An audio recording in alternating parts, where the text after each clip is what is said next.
So it'll be interesting. This front row we've not had before. So you guys might get tackled. I don't know. Spin sweat seats. Thank you for coming.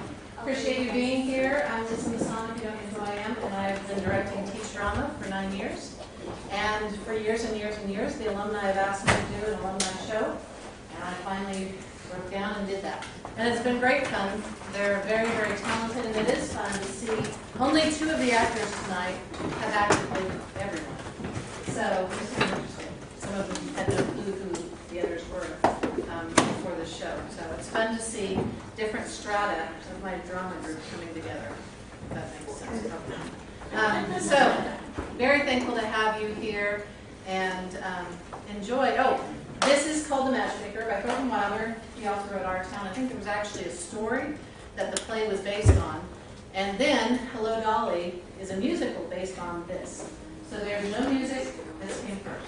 So, yeah. If you're wanting to have music, not going to be any. Well, there is going to be couple songs, but they're not Hello, Dolly songs. I guess that's it. It is there's going to be people coming in the aisles. So if you're there, don't, stretch your feet out or you may take someone out. Thank you all for coming. Enjoy your evening.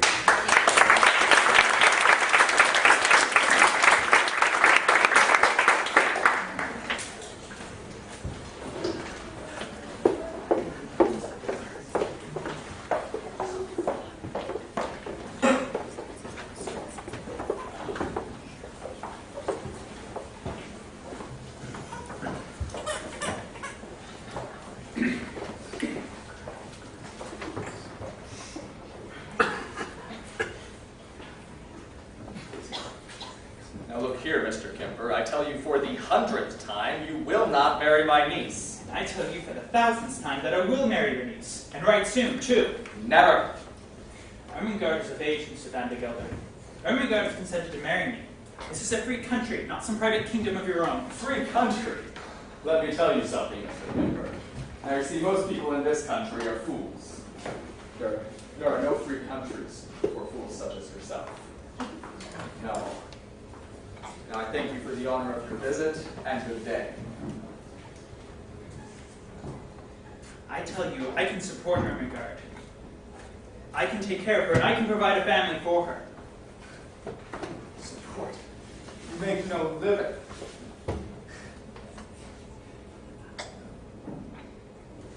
Now you see, Mr. Kemper, of course you may sell a painting once in a while, but as I said, you will make no living. Joe, go into that stamp 3 times. I need to talk to Cornelius. Not only can I support Ermengarde now, but I have considerable expectations. Expectations? You see, we merchants don't do business with you. I don't keep accounts with people who promise to pay something, sometime, somehow. And I certainly don't allow such people to marry my niece. I thank you for the honor of your visit, and good day. Mr. Van Gelder, will you please sit still 1 minute? If I tell your quote, will be practically unintentional.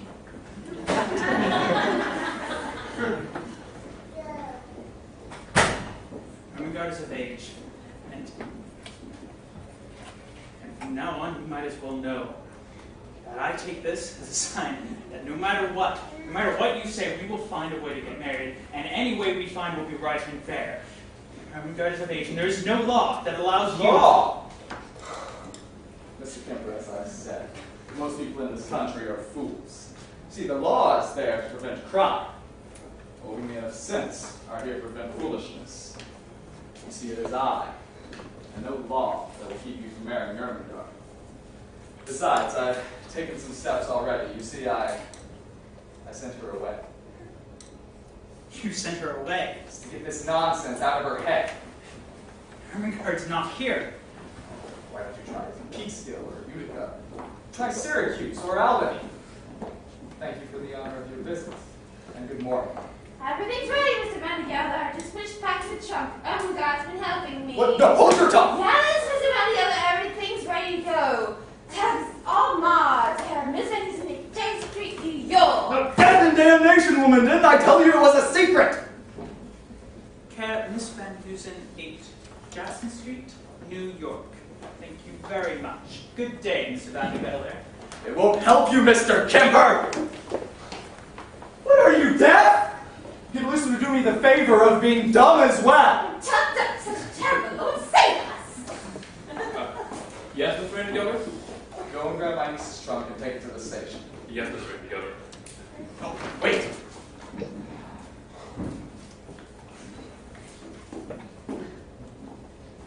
Gertrude! Has Mrs. Levi arrived yet? Don't shout! I can hear perfectly well.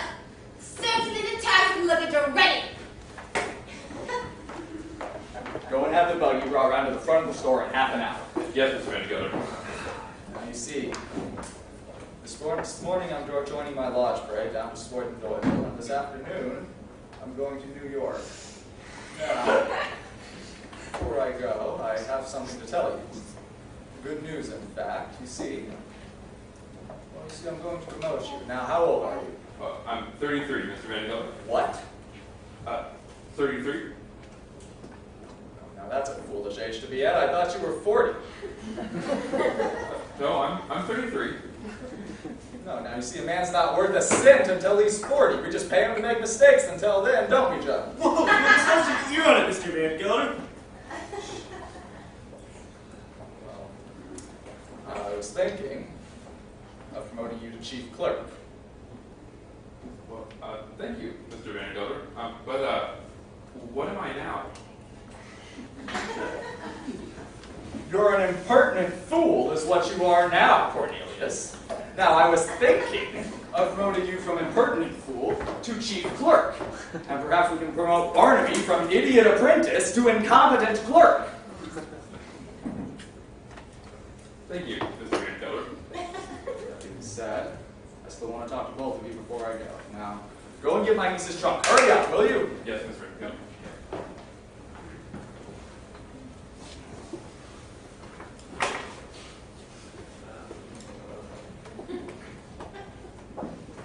Fine. I did what I could, Mr. Van Gelder. If you flying in and out of the chair. No, Joe, you did a fine job. Same fine job you've done me for 20 years. Now, listen, Joe, I have a special reason for wanting to look my best today. Now, isn't there a little something extra you could do? Huh? Touch me up. Do some of the things that you do to younger fellows. Now, I'll pay you right up to 50 cents. All I know is 15 cents worth, Mr. Van Gelder, and that includes everything in season for me. Hold your horses, Joe. Now, I've shaved you for 20 years, and you've never asked me this question before. Now, hold your horses, Joe. Now, look, Joe, I'm going to tell you a secret. Now, I don't want you telling it down to the riffraff at the barbershop like you usually do. Now, look, a special reason for wanting to look my best today. Well, you see, the fact is, I'm thinking of getting married again.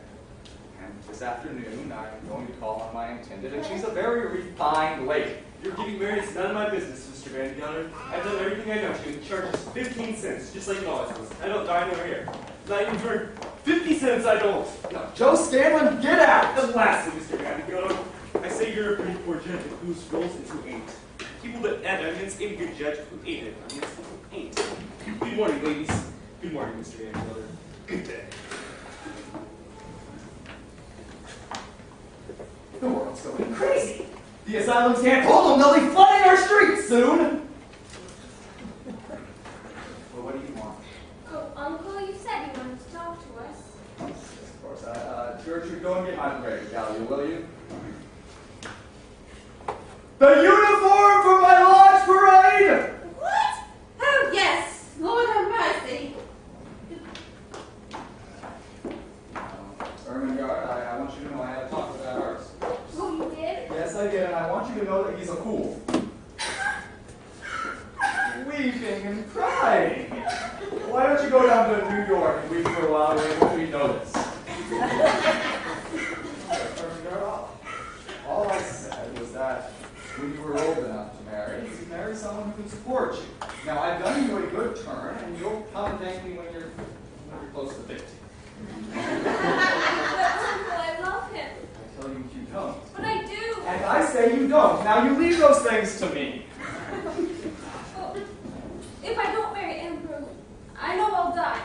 What else? A broken heart. I've never heard of it. Mrs. Levi's coming in a little while to take you down to Maine. And you're to stay a few days with Miss Flora Van Cooten. She's an old friend of your mother's. Now, while you're there, you've received no letters, except from me, of course. I'm going down there this afternoon myself, and I'll call on you tomorrow. Well, who are you? Why, my name is Steck, sir. Malachi Steck.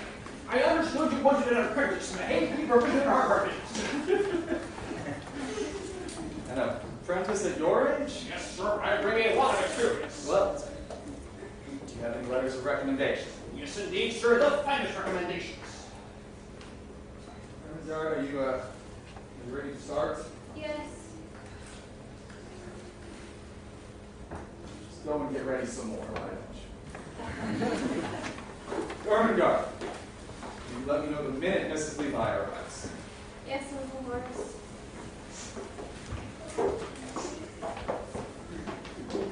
Well, I don't want an able-bodied seaman. I don't want a typesetter. And I don't want a hospital cook. Oh, no, sir. But it's all experience. Excuse me. This one is from your friend and former partner, Mr. Joshua Van Tool of Albany. Oh, and cool.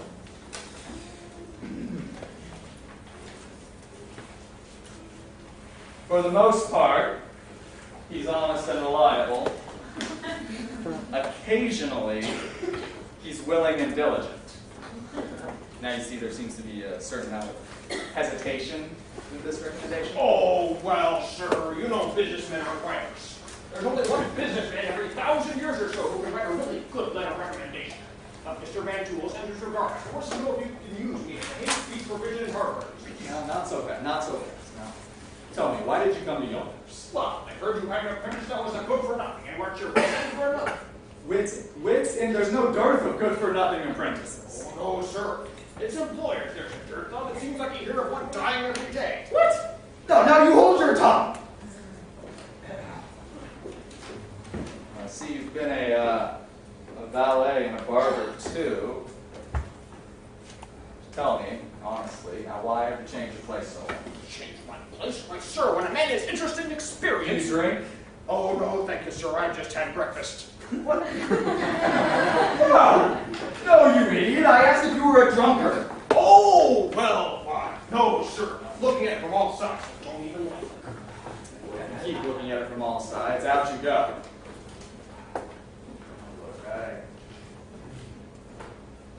Even with all your faults, I'm going to give you a try. Oh, thank you, sir. You'll never regret it. Now today I want to use you in New York. Now I judge you know your way around New York. Oh, my way around New York? Why, sir, I know every hole and corner of New York. Yeah, well, here's one.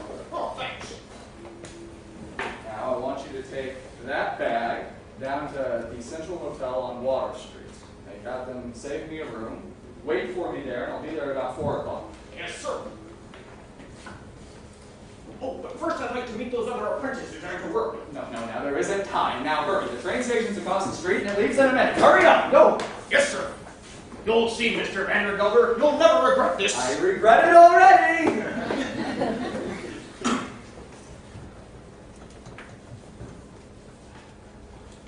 You see, 99% of the people in this world are fools. And the rest of us are in great danger of contagion. But you see, I wasn't always as free of foolishness as I am now. You see, I was once young, which was foolish. I fell in love, which was foolish. I got married, which was foolish. And for a while, I was poor, which was more foolish than all the other things put together. Then my wife died, which was foolish of her. And then I grew older, which was sensible of me. And I became a rich man, which is as sensible as it is rare. So since you all see I'm a man of sense, you must be wondering, you have to be thinking, well, why is he thinking of getting married again? Well, I'll tell you. There's 2 reasons. One, I like my house run with order, comfort, and economy. Can't you see? That's a woman's work. But even a woman can't do it well if she's merely being paid for it. No, now you see, marriage is, it's simply a grind. To make a house keeper think she's a householder. Have you ever watched an ant try to carry a burden twice its size? What excitement! What will! Well, you see, that's what I think of when I see a woman running a house. What giant passions in those little bodies. What quarrels with the butcher for the best cut. What fury at discovering a moth in the cupboard. I tell you, if women could harness those passions to something bigger than a house and a baby carriage, well, they'd change the world. And the second reason, ladies and gentlemen, well, I can see by most of your faces, you've guessed it already. You see, there's nothing quite like mixing with women to bring out all the foolishness in a man's sense. You see, I've just turned 60. And I've laid side by side the last dollar of my first $500,000. So even if I should lose my head a little bit, I still have enough money to buy it back.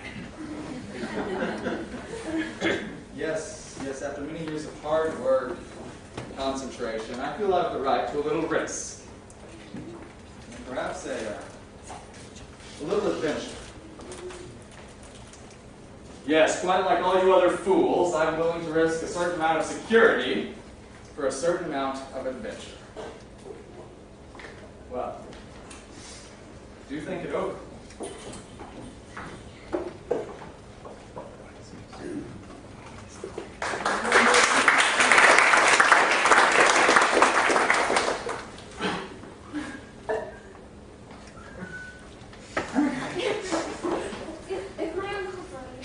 Get your hat. Quick. She comes at the station. We're running away. Running away? Shh. Where? To New York. To get married. Oh, Ambrose, I can't do that. Why not? Ambrose, dear, it wouldn't be proper. Listen, I'll take you to my friend's house. His wife will take care of you. A girl can't ride on a train with a man, so you don't know anything about girls. But I'm telling you, we're going to get married. Married? What would Uncle say? We don't care. We don't care what Uncle would say. We're eloping. Ambrose Kemper! How can you use such an awful word? Remember, you have the soul of your house. Ambrose, why did you do such cruel things to me? Please get your hat. We'll leave in a few minutes. Oh, good morning, my darling girl. How are you? Oh, good morning, Mrs. Levi. And who is this gentleman who is so devoted to you? This is Mr. Kemper, Mrs. Levi.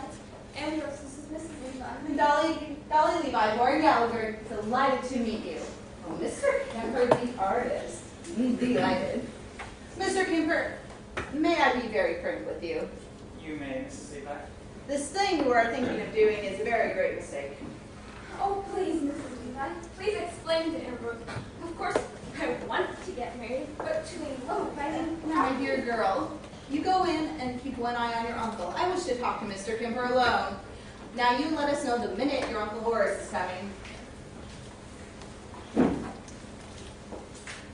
Mr. Kemper. I was this dear girl's mother's oldest friend. Believe me, I'm on your side. I wish you two to be married very soon, and I think I can say that I can be of great service to you.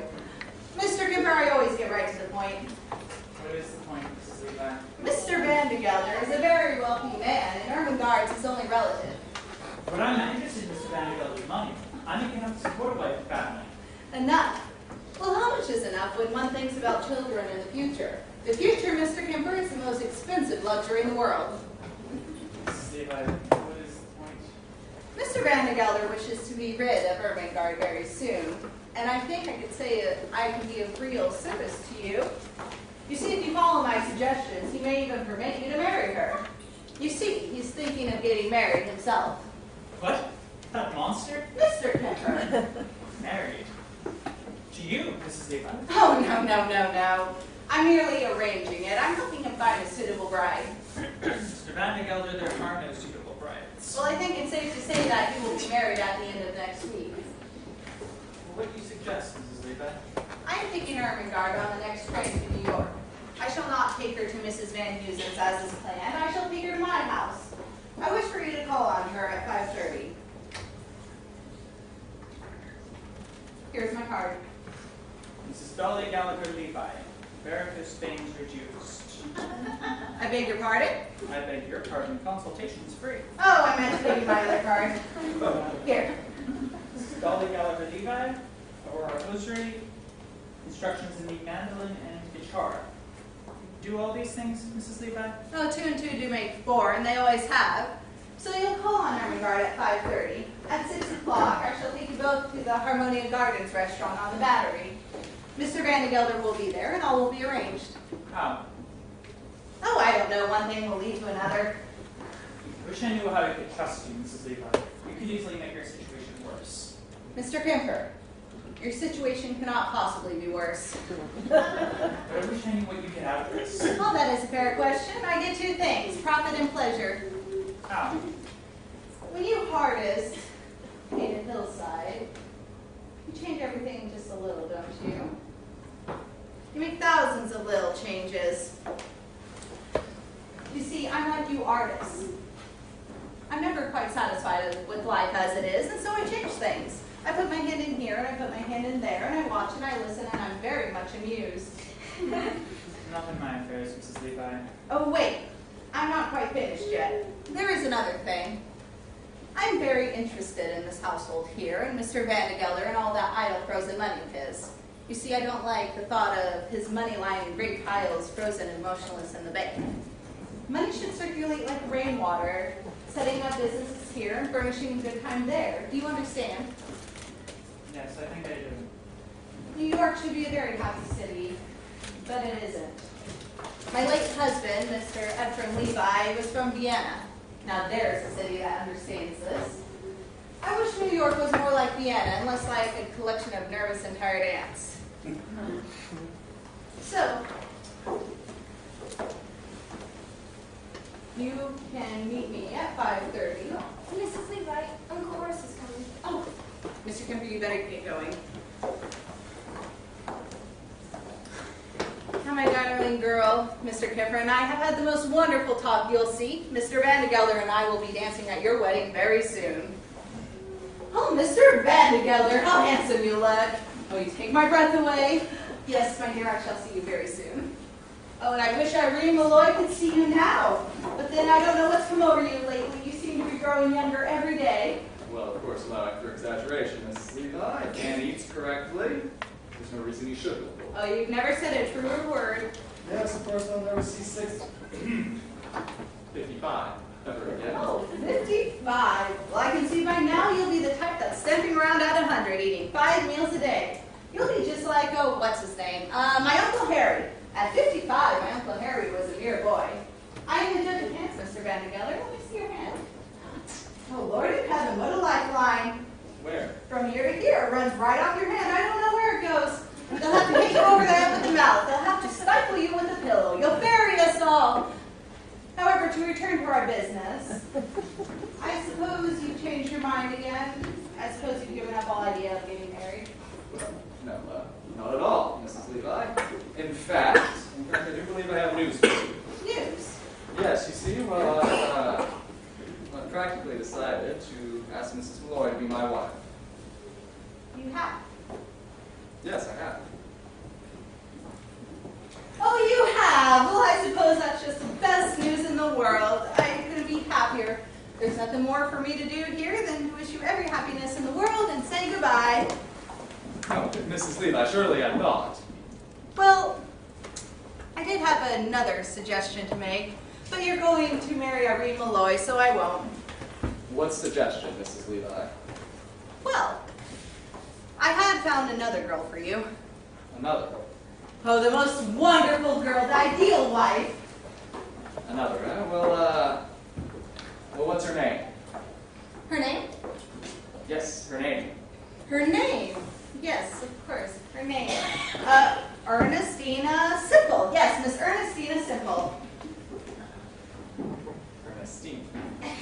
Yes. But you see, she's a very different idea of a girl than Irene Malloy, like her name suggests. Simple, domestic, practical. Well, can she cook? Cook, Mr. Vandegeller. Well, I've had 2 meals by her hand, and I don't know what I had done to deserve such great meals. I'm the best cook in the world myself, and I know it's good. Well, now, how old is she, Mrs. Levi? 19. Well, let's say 20. 20. 20, Mrs. Le- Aren't girls of 20 more apt to favor gentlemen of their, how shall we say it, their own age? Oh, but you don't listen to me, and you don't know the girl. She has a positive aura of flighty, brainless young men. A fine head of gray hair, she says, is worth 20 shined up with goose grease. Now listen to me. Do you know what kind of picture she has on her wall? Is it any of these young Romeos or Lochnevars? No, it's Moses on a mountain. That's what she's got. If you want to make her happy, give her a picture of Methuselah surrounded by his grandchildren. That's my advice to you. That's not usual, Mrs. Levi. Usual. Well, I'm not wearing myself to the bone hunting up the usual girls to interest you, Mr. Vandegelder. Usual indeed. Now what's her family? Her father, oh God be good to him, was the best, what am I trying to say? The best undertaker in all of Brooklyn. Oh, respected and esteemed. He knew all the best people, knew them well, even before they died. So, well, that's the way that is. Now let me tell you more about her appearance. Can you hear me? She's a beautiful girl, beautiful. I've seen her walk down the street. You know what I mean? Oh, the young men get dizzy. They have to lean against lampposts. And she, modest size on the ground. Oh, I'm not going to tell you anymore. Oh, couldn't you come to New York later today? Well, actually, I was thinking of going to New York this afternoon. Oh, you were? Well, I wonder if something could be arranged. She's so eager to meet you. Mrs. Levi, might I give you 2 girls a little dinner? Come to think of it, I don't know where I can find the time. I'm so busy over this wretched lawsuit of mine. Yes, if I win it, I don't mind telling you, I'll be what's called a very rich woman. I'll own half of Staten Island, and that's a fact. But perhaps I could arrange something. At the moment, I'm at my wit's end for a little money, just enough to finish this lawsuit off. All I need is $50, but I've been so busy. I don't know. $50? First of all, months I've been busy trying to find good $50, Mrs. Levi, is no small matter. I don't know where the money's gone to these days. No, I tell you, it's in hiding. Here's 20. Here's 25. No, I can't spare no more. Not now, I can't. Well, this will help somewhat. Now I'll tell you what we'll do. I'll take you both to the Harmonious Gardens restaurant on the Battery. You know it. It's nice, but it's not too flashy. Now, I wish for once you'd order a real nice dinner. I suppose you can't afford it. Just this once. And a chicken wouldn't hurt. A chicken? Just this once. And a little wine. Wine? Wine! Just this once. Now, about Irene Malloy, shall we call that subject closed? No. Now, here's what we're going to do. I want to have dinner with you and that Miss, Simple. Simple, yes. I want to have dinner with you and that Miss Simple, but first, I want to make another call on Irene Malloy. Mr. Vandegelder, what races you make me run?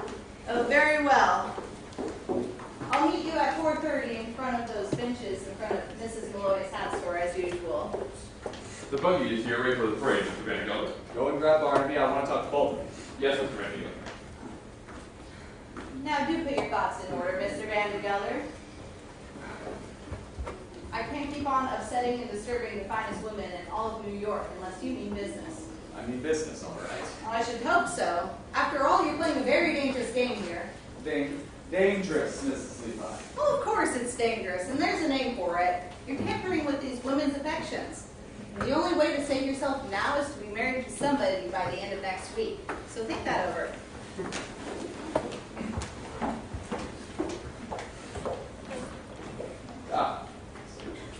This morning, I'm joining my lodge parade, and this afternoon I'm going down to New York. Now, when I come back, there's going to be some changes in the house. Well, I'll tell you both what the changes are, but I don't want you discussing it amongst yourself. Now, the fact is, well, you're going to have a mistress. I'm too young, Mr. Van Gilder. But no, not yours, idiot, mine! Hold your tongue until you're spoken to. Now, I'm thinking of getting married. My congratulations, Mr. Van Gelder, and my compliments to the lady. That's none of your business. Now, back to the store, both of you. Are there any questions you want to ask before you go? Mr. Vandergelder. Yes? Mrs. Vandergelder. Yes, Cornelius. Well, I was wondering if Chief Clerk gets one evening free a week? So that's how you begin, being chief clerk, is it? Well, I suggest. You know, when I was your age, I got a decline. I wouldn't close the store down until 10 o'clock at night, and then I would put in a good hour on the account books. Well, it's going to pieces. You two elegant ladies lie in bed until 6 o'clock in the morning, and then at 9 o'clock at night, you rush to close the store so quickly, the customers hit their noses. Now you'll hear what I say.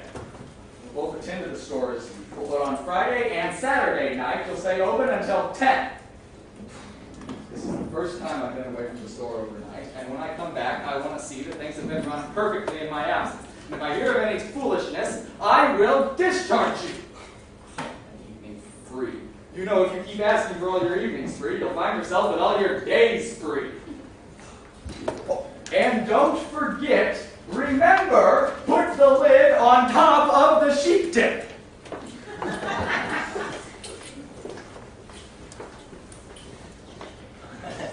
The horses nearly ran away when they saw me. There he goes. Woohoo! What's the matter, Cornelius? Chief Clerk. Promoted from Chief Clerk to Chief Clerk. Yeah, don't you like it? Well, Chief Clerk. And if I'm good, in 10 years, I'll be promoted to Chief Clerk again. Barbie, I'm 33 years old, and I still don't have an evening free. When am I going to begin to live? Well, you can begin to live on Sundays, Cornelius. Well, that doesn't count. Twice to church and old wolf traps out of the back of our heads the whole time. And what about holidays? You remember last Christmas when all the canned tomatoes exploded? We had to spend all afternoon cleaning that up. Was that living? No.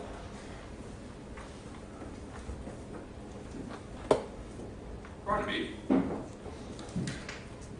how much money have you got? Well, that you can get at? $3. Why, Cornelius? We're going to New York, Barnaby.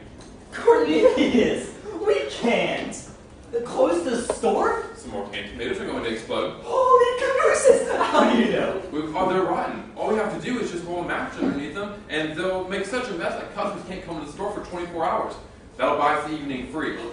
We're going to New York, Barnaby, and I'm going to have enough adventures to last me until I'm partner. Get your Sunday clothes on, Barnaby. What? No, I mean it. We're going to have an adventure. We're going to spend all our money. We're going to be in danger. We're going to be almost arrested. Holy cabooses! And one more thing. We're not coming back until we both kissed a girl. Kiss a girl! Cornelius, you can't! You don't know any girls. Well, I'm 33. I've got to start sometime.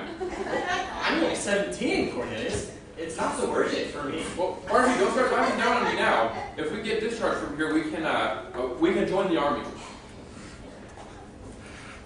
Wait a minute. Did I hear you say you would be old Wolftrap's partner? Oh, well, there's no getting away from it. If you go to bed at 9 and open the store at 6 every day, then and you get promoted upwards whether you like it or not. Partner! Yeah, there's no getting away from it. You and I are going to be Vandergelders. No. Now, I may rise a little, but I'll never be a Vandergelder. Now listen here, Barnaby. Everyone thinks that when he becomes a rich person, he's going to be a different kind of rich person from the rich people he sees around him. And then later on, he finds out that that's simply not true. There's only one kind of rich person, and he's it. No, but you see, the best of all would be someone who had all the good qualities that a poor person has, with all the goodness that a rich person has. But you see, that's never been known. No, you and I are going to be Vandergelders, which is all the more reason for us to get some living in us while we still can. Will you come, Barnaby? But Wolf Trap and Gertrude. And Okay, yes, Cornelius. yes. Is the trunk waiting at the station, Mr. Hackle? Yes, Mrs. Levi. Take a look around, Ermengarde. What? One last look at your girlhood home. Well, I remember when I first left my home, I gave a whinny like a young colt, and off I went. Oh, Gertrude, do you think I ought to get married this way? A young girl has to be so careful. Yes, I think I'll have this room with the blue wallpaper. Yes, in blue.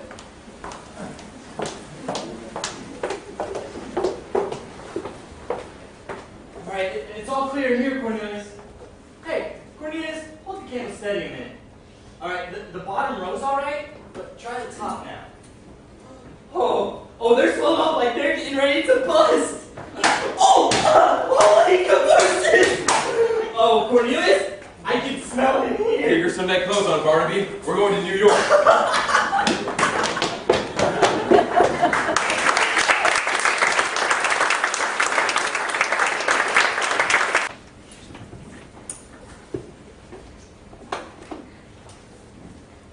Oh, Minnie, you're a fool. Of course I shall marry Horace Vandergelder. Oh, Mrs. Malloy, I didn't ask you. I wanted to ask you such a personal question. Oh, but it's what you meant, isn't it? And there's your answer. I shall certainly marry Horace Vandergelder, if he should ask me. I know it's none of my business. Oh, speak up, Minnie. I can't hear you. But do you... Oh, Minnie, you're a fool. Just say it. Do I love him? Well, of course I don't love him. But I've got two good reasons for marrying him just the same. Minnie, put something on that hat. It's not ugly enough. Not ugly enough? Oh, I couldn't sell it. Put a sponge on it. Why, Mrs. Malloy, you're in such a mood today. In the first place, I shall marry Horace Vandergelder to get out of the millinery business. I've hated it since the first day I've had anything to do with it. Minnie, I hate hats. Why? What's the matter with the millinery business? I can no longer stand being suspected of being a wicked woman when I have nothing to show for it. I just can't stand it. No one would dream of suspecting you. Oh, Minnie, you're a fool. All millineresses are suspected of being wicked women. Why, half the time all those women come into the shop merely to look at me. Oh! They enjoy the suspicion, but they aren't certain. If they were certain I was a wicked woman, they wouldn't step foot in this place again. Do I go to restaurants? No, it would be bad for business. Do I go to theaters or balls or operas? No, it would be bad for business. Only then I ever meet are feather merchants. What are those two young men doing out there on that carpet? Take my word for it, Minnie. Either I marry Horace Vandergelder or I break out of this place like a fire engine. I'll go back to every theater and ball and opera in New York City. But Mr. Vandergelder's not... Speak up, Minnie. I can't hear you. I don't think he's attractive. Well, what I think he is, and it's very important, I think he'd make a good fighter. Mrs. Malloy! Oh, take my word for it, Minnie. The best of married life is the fights. The rest is merely so-so. I won't listen. Now, Peter Malloy, God rest him, was a fine arguing man. I pity the woman whose husband slams the door and walks out at the beginning of an argument. Now, Peter Malloy would stand up and fight for hours on end. He'd even throw things, Minnie, and there's no pleasure to equal that. When I was feeling tired, I'd start a good blood-warming fight and it'd take 10 years off my age. Now, Horace Vandergelder would put up a good fight. I know it. I would mind to marry him. I think they're just awful, the things you're saying today. Yeah, well, I'm quite enjoying them myself, too. So remember what just a promise of drinking. Oh, Mrs. Malloy, those two men out on the street. What? Those men, it looks as if they meant to come in here. Well, it's time some men came into this place. I give you the younger one, Minnie. Aren't you terrible? Just wait till I get my hands on that older one. Mark my words, Minnie, we'll get an adventure out of this yet. Adventure. Why does everyone have adventures except me, Minnie? Oh, Mrs. Malloy. I have no spirit. I have no gumption. They're coming in here. Let's go to the workroom and make them wait for us for a minute. Oh, but Mrs. Malloy, my work. Oh, hurry up, Minnie. Be quick now.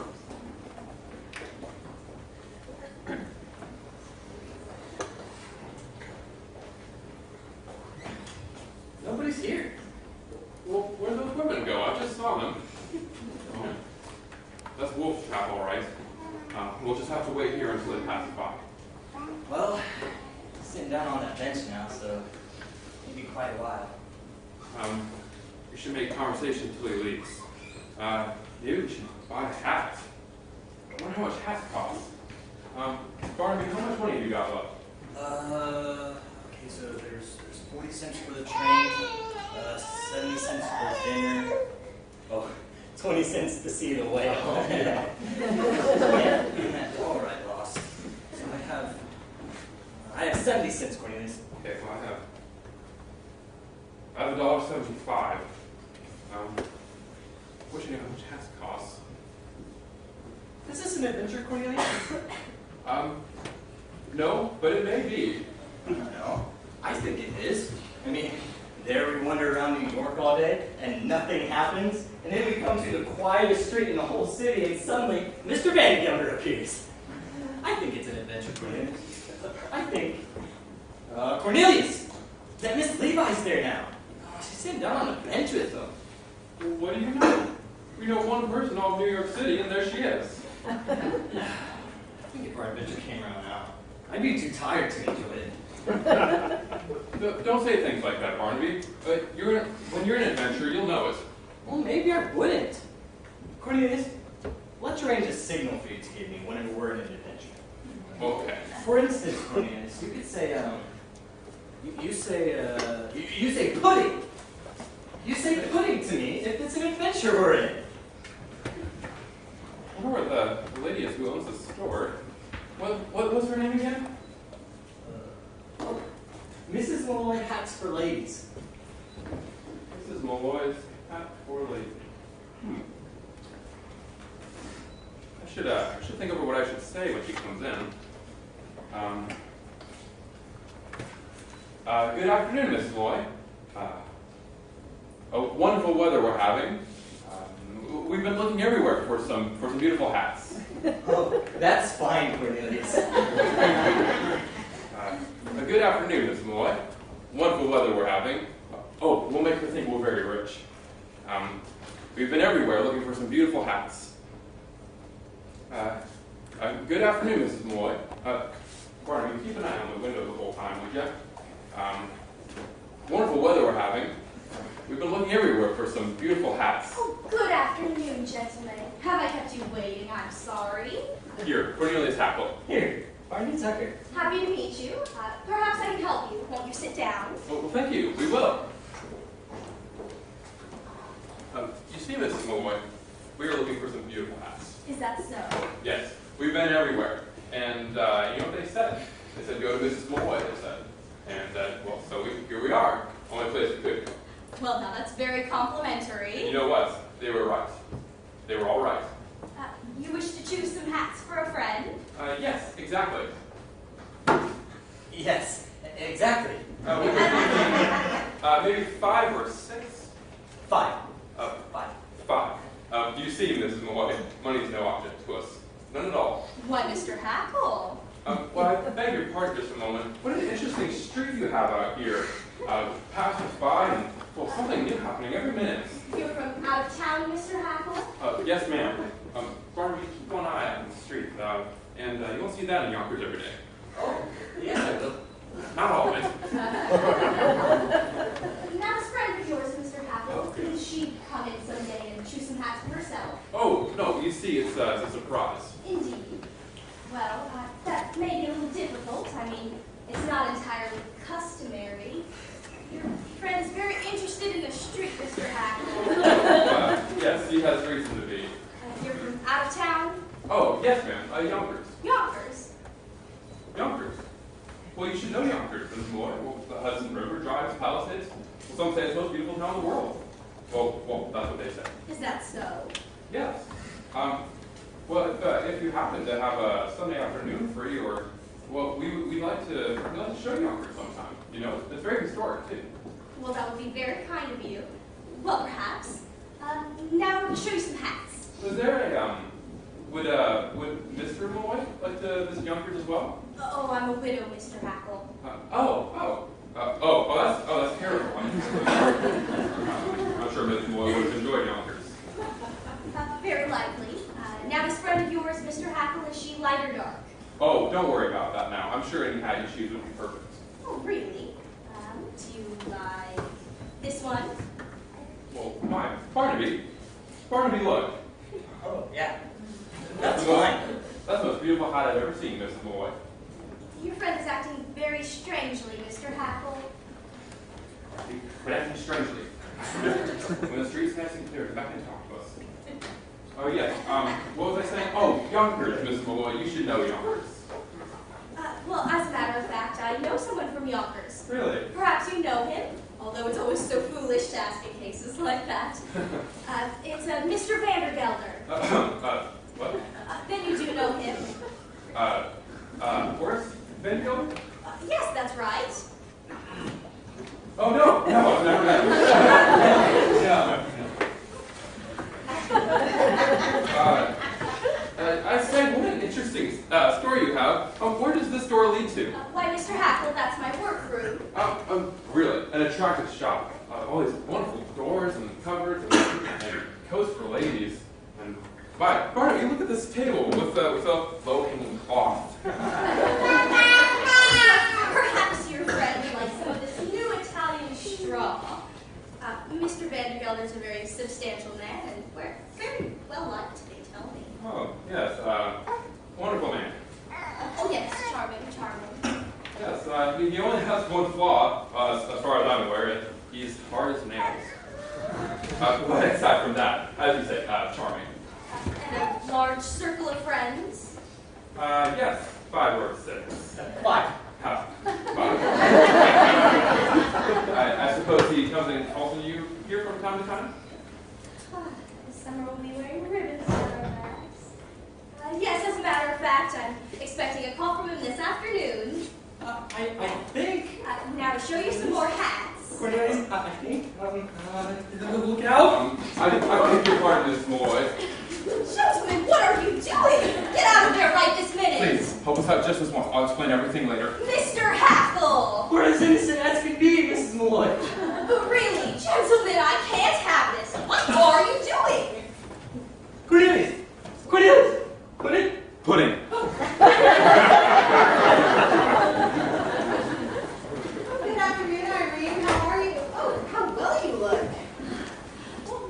What a surprise. And Mr. Vandergelder in New York, what a pleasure. Good afternoon, Mrs. Malloy. Yes, Mr. Vandergelder is in New York today. Yonkers lies up there decimated. We thought we'd pay you a very short call. Now you'll tell us if it's inconvenient, won't you? Inconvenient. Dolly, the idea. Why, it's sweet of you to come. Well, of course, we waited outside for a little while. Yes, Mr. Vandergelder thought he saw 2 customers coming in. 2 men. Men, Mr. Vandergelder. Why, what will you be saying next? Oh, well, you won't mind if we sit down for a minute or 2. Actually, before you sit down, I want to show you something. I want to show Mr. Vandergelder my workroom. Oh, I've seen the workroom 100 times. I would try on some of these hats. No, Dolly, you come too. I have something for you. Come along, everybody. I want to ask Mr. Vandergelder some advice. You have no idea how helpless a woman in business is. Well, I feel I need advice every minute from a fine business head like yours. Now I shut the curtain.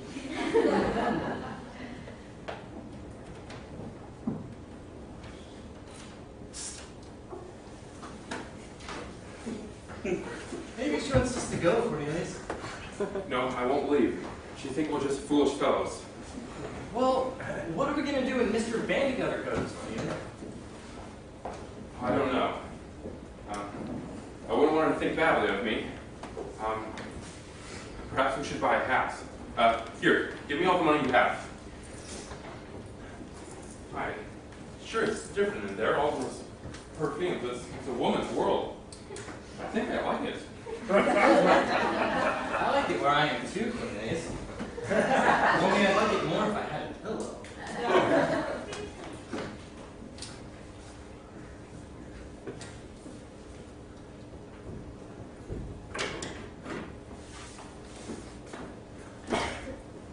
Here's a coat. They rolled up for you so it doesn't get mussed up. Ladies don't like to have their coats mussed. Oh, that's fine.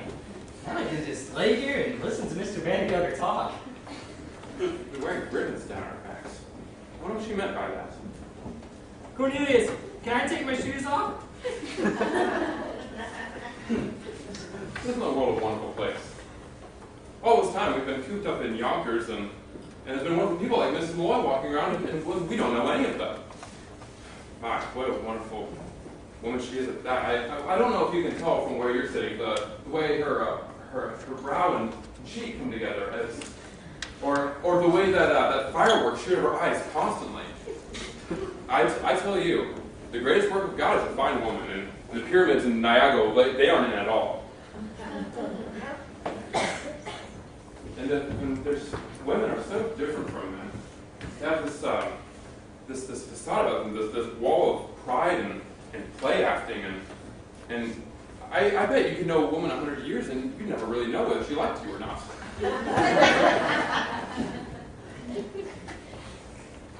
At this moment, I'm in danger. I'm in danger of losing my job and my future and everything that most people think is important, but I don't care about it. No. Even if it means I have to be a ditch digger for the rest of my life, I'm going to be a ditch digger that once had a great day. Barnaby. Oh, you woke me up. We can't go back to Yonkers yet. And you know why? Why not? We've had a good meal. We've been in danger. We've been almost arrested. We still have one more thing we need to do. Cornelius, you're not going to kiss Mrs. Malloy. Well, maybe. But she'll scream. Well, Barnaby Tucker, you don't know anything. I have you know right now that everyone in life, except for us, goes about it kissing left and right all the time. Thanks for telling me, Cornelius. I often wondered. Just a minute, Irene. I forgot my handkerchief. Why, Mr. Hackle. I thought you were up in Yonkers. Mrs. Levi, I almost always am. Please don't tell Mr. Vandergilder. I can explain everything. We're terribly innocent. Who's that? Barnaby Tucker. Just pay a call. Who else do you have here? Oh, well, there's no one else. It's just us two. Old friends of Mrs. Malloy's, is that it? Yes.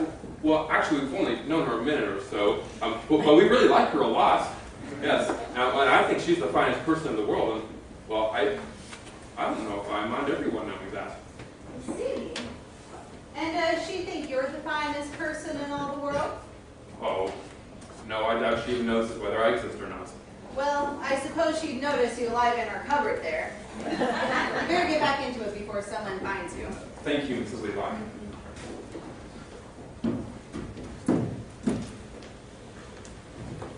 Can I help you, darling? Oh, no, just blowing my nose. Mrs. Malloy, I have some advice for you about your business. Oh, advice from Mr. Vandegelder. The whole city should hear this. Well, you see, Mrs. Malloy, the aim of a business is to make a profit. Is that so? Never heard it put so clearly before my life. Did you hear it? Yes, well, it starts with wages, Mrs. Malloy. Now, you pay these girls of yours far too much. Quite frankly, you pay them almost as much as men. You see, women like that like to enjoy their work. Wages, Mrs. Malloy, are to be used to make people to do things they don't want to do. Well, Mr. Vandegelder thinks so ably, and that's exactly the way his business is run up in Yonkers. Well, Miss Malloy, I would like for you to come up to Yonkers sometime. Well, that would be very nice. Oh, thank you. As a matter of fact, I know someone in Yonkers. Someone else. Really? Who is that? Someone quite well-to-do, I believe, though a little free and easy in his behavior. Mr. Vandergelder, do you know a Mr. Cornelius Hackle in Yonkers? Cornelius Hackle? Yes, I know Cornelius Hackle. I know him like my own boot. He's my chief clerk. Is that so? He's been in my store for 10 years. Well, I never. Now where would you have known that? Just one of those chance meetings, I suppose.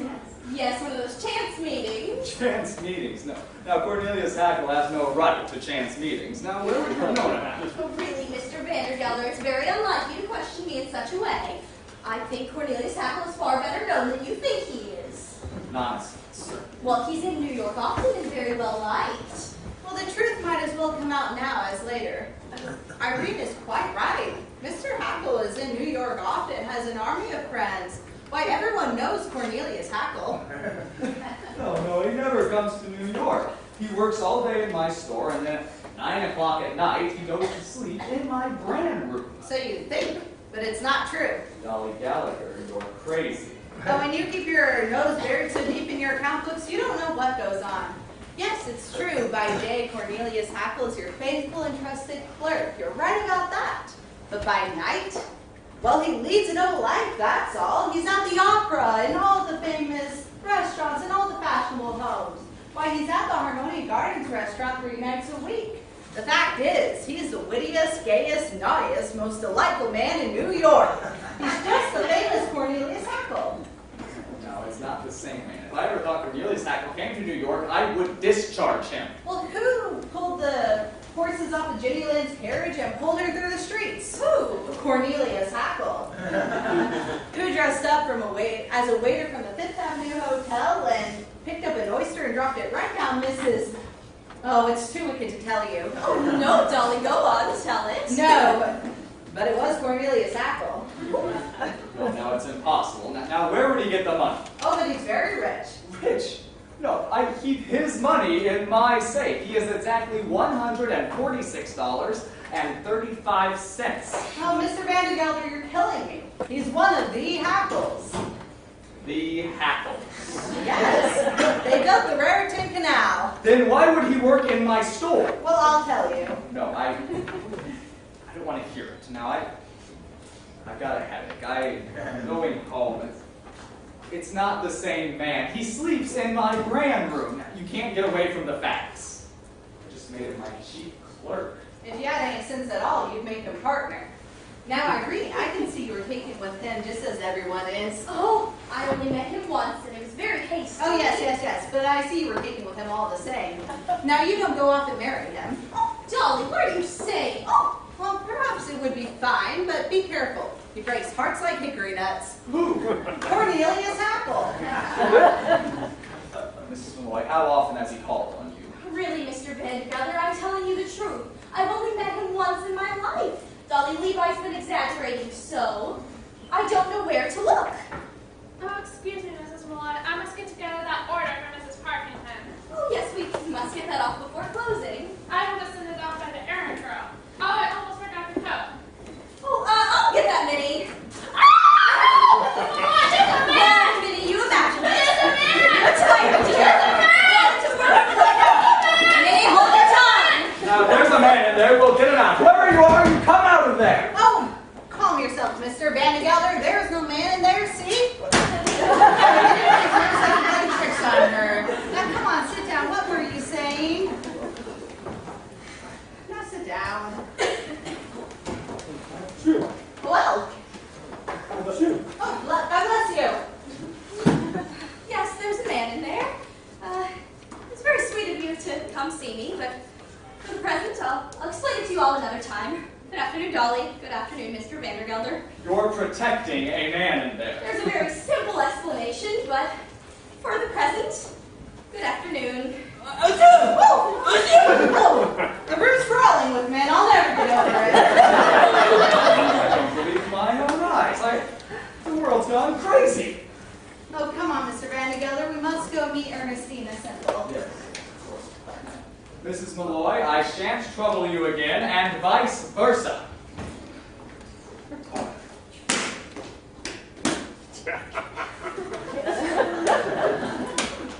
Oh, Irene, when I think of all the interesting things you have in this room here, we'll make the most of it, dear. Goodbye. Goodbye.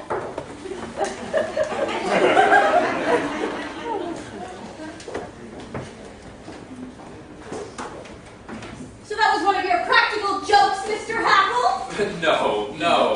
Oh, get out from there, Barnaby Tucker, you troublemaker!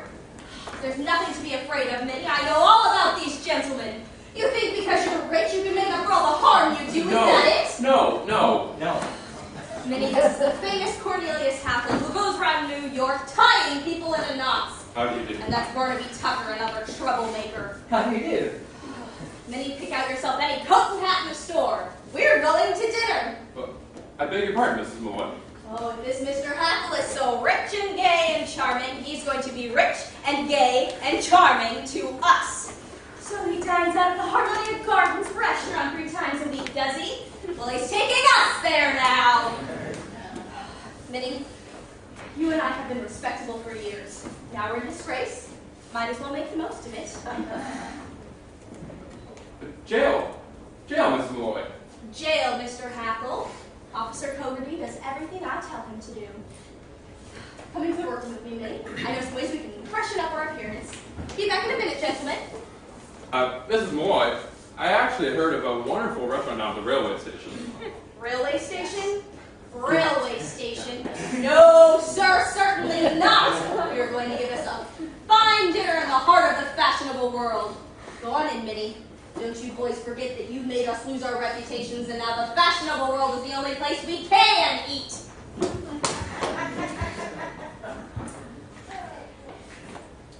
She's angry at us, Cornelius. Maybe we'd better run away now. No, I won't leave. We're going to take those ladies out to dinner if it kills us. Jail or no jail, Barnaby, for a woman like that, a man can consent to go back to Yonkers with success.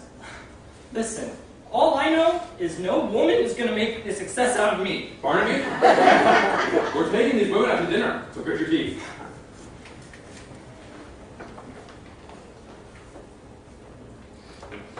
Put your hat.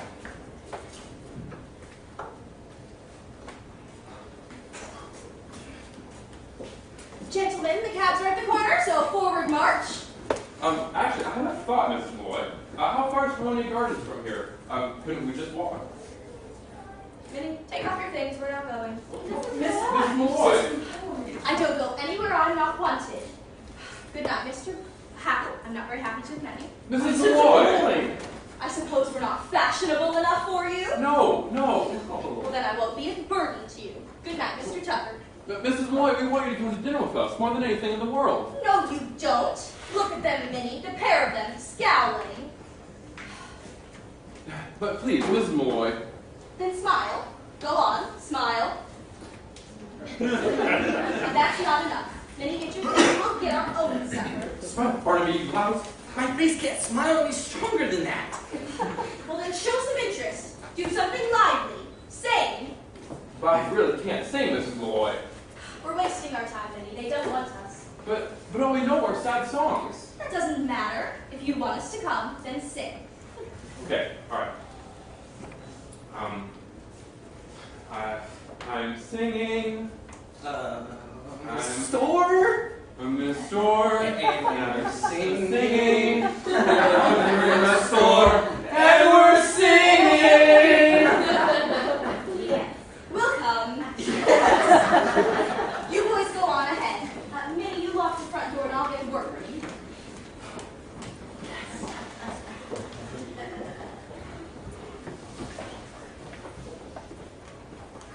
Why, Mrs. Malloy, you're crying. Oh, Minnie, the world is full of wonderful things. Now watch me, dear, and tell me if my petticoat's showing.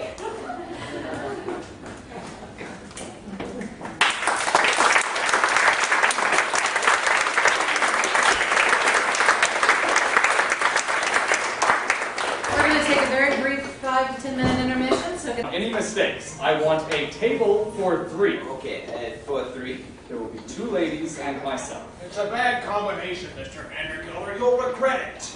And I want a chicken. A chicken? You'll regret it. Snap! Write it down, a chicken. Chicken Esther C, chicken hunter style, and chicken a la creme. I just want a chicken like everybody else has. And I want a bottle of wine. Oh, Mademoiselle, Chablis, Beaujolais. He doesn't speak English, Mr. Vandergilder. You better talk louder. W-I-N-E. Oh, vine. Vine, yes, vine. And I want this table removed. We are going to eat at this table alone. Oui, monsieur. There are some people coming in here now, Mr. Vandergilder. What? Oh no, it's just my niece in that article. Hey! What are they doing here? The traitors! The scoundrels! Calm down, Mr. Vandergilder. Remember what Napoleon said? There's Mrs. Levi with them. Oh, you let me get my hands on them, stay! Calm down, Mr. Vandergilder. Remember what Napoleon said? Napoleon said what? First, observe the enemy. Hide. Listen to their plans. Outsmart them. Napoleon. Be a Napoleon, sir.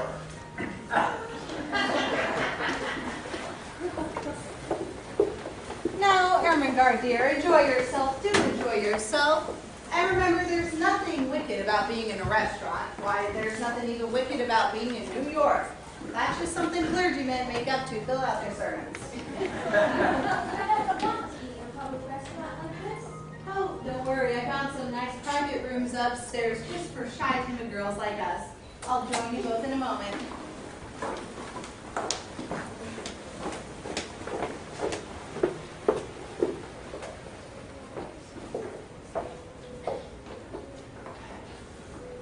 Stack, I want to write a note. Yes, sir. Excuse me. Go and bring back Captain in here, will you? Oh, sir. No one asked advice of a cabman. They've seen so much of life they've got no ideas left. Just do what I tell you, will you? Yes, sir. Advice of a cabman. Dear Laura Van Heusen. You know, everyone's dear in a letter. It's enough to make you want to stop writing them. This is Ermengarde and that rascal Ambrose Kimber. They are trying to run away. Keep them there until I arrive.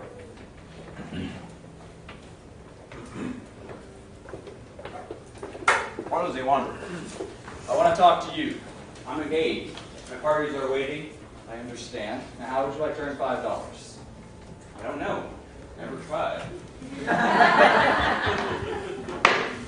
When those parties of yours come downstairs, I want you to drive them to this address. Never mind what they say, drive them to this address.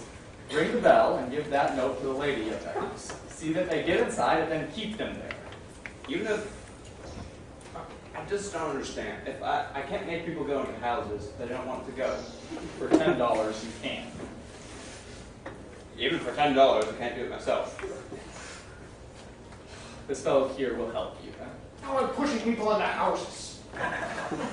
All you have to do is see that they get inside and see that wait in the front room and see that the man doesn't run off with the girl. Even if I get them through the door, how can I be sure they'll stay there? For $15, you can be sure they stay there.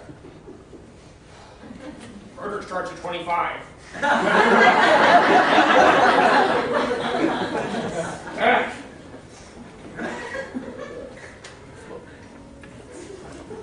All you have to do is make sure that they don't run off together. All right? Okay. But if the police get involved, I can't do a thing. perfectly honest business, all right? Now, the young lady's my niece. The young lady is my niece. Yes. She's trying to run away with a good-for-nothing, and we are preventing it. Oh, I know them, sir. They'll get away with it in the end. After all, rivers don't run uphill. Now, what did I tell you, sir? Advice of a cabman. Stack! All right. Now, you're going to wait here. You're going to see that no one sits here. I'll be back in about half an hour.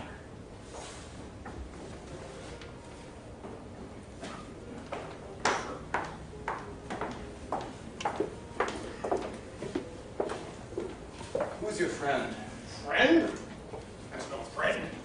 That's an employer I'm trying out for a few weeks. I can tell you're in business for yourself because you talk about liking an employer. Nobody's liked an employer since business began. Oh. I suppose you think your cab horse likes you? My old Clementine, she'd give her right feet for me. That's what every employer thinks. The streets of New York are full of cab horses going around winking at each other. Let's go in the kitchen and find some whiskey. I can't push people into houses while I'm sober. You know, I've had about 50 employers in my lifetime, but this one is the most employer of them all. He talks to everybody like he's paying them. I had an employer once. He'd sit there and watch me from 8 in the morning until 9 at night. Just sat there and watched me. Oh boy, even my own mother didn't think I was as interesting as all that. No, I suppose being employed is a little like being loved. You know that someone's thinking about you all the time. See, here's the place I meant. Isn't it fine? Oh, Minnie, take off your things. We'll be here for hours. Are you sure you like it? I think I feel a draft.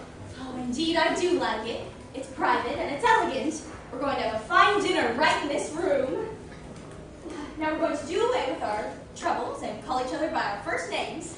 Cornelius, call the waiter. Sure. Wait. Wait. I'm sorry. I must have cut a bug on the cab. Wait. I'm sorry. I'm not coming with you. I don't believe you. Barnaby, you call him. Okay. Waiter! Waiter! Oh, Mrs. Lord, I never thought I'd see such a place as this in my life. Is this what they call a cafe? Yes, this is a cafe, Minnie. Sit down.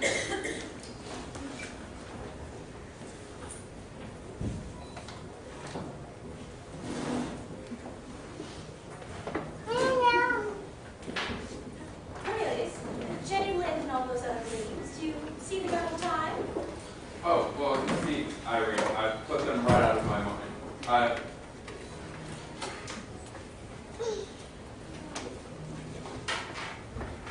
Good evening, ladies and gentlemen.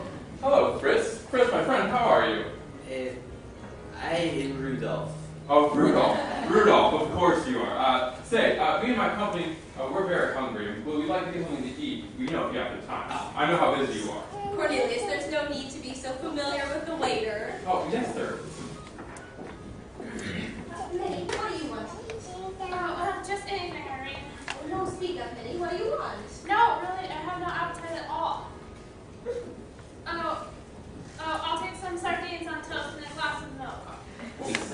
Great grandson. What a sensible girl. Barnaby, take Minnie's hand. Yeah, I've never met such a sensible girl in my life. As for us two gentlemen, we'll have bread, some cheese, and a couple of cheese. I've never heard of such nonsense in my life. Cornelius, we've come here for a good dinner and a good time. Minnie, have you ever eaten pheasant? Pheasant? No. Rudolph, have you any pheasant? Yes, ma'am. Just in from New Jersey today. Oh, even the pheasants are leaving New Jersey. All right, now, Rudolph, write this down. Mock turtle soup, Oui. pheasant, Oui. mashed chestnuts, Oui. green salad, Oui. and some nice red wine. Oui. Okay, Barnaby, now pay attention. Rudolph, write this down. We'd like some Neapolitan ice cream. Well, let's get some hot house peaches. Oui. Champagne. Champagne. Champagne. Oh, and how about a German band? Well, do you have a German band? Oh, Cornelius, I won't allow you to be extravagant. Champagne, but no band. Now, Rudolph, be quick about this. We're hungry. Yes, ma'am. Oh, Minnie, you come upstairs with me. I know some ways to be fresh enough.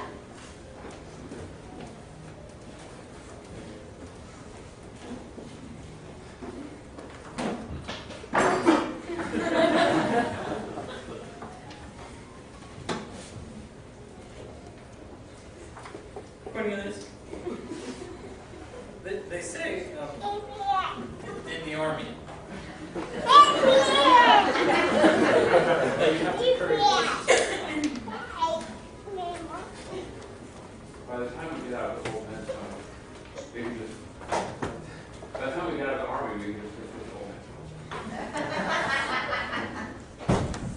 Ooh, waiter, what's that? What's that you have? Champagne, ma'am. Oh, Cornelius, it's our champagne. No, it's for his honor. The mayor of New York is very impatient. Oh, shame on him. The mayor of New York has far more important things to be impatient about. Cornelius, open it. Ma'am, don't kill me. Well, then have a glass first and die happy. No. I go to a public restaurant for the first time in 10 years, and all the waiters burst into tears. He'll kill me. Don't kill me. Well, here, take that and stop crying, love. Don't kill me.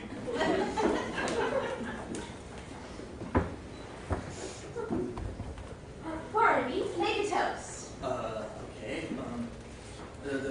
To all the ladies in the world. May I get to know more of them. And may I get to know them better. To the ladies.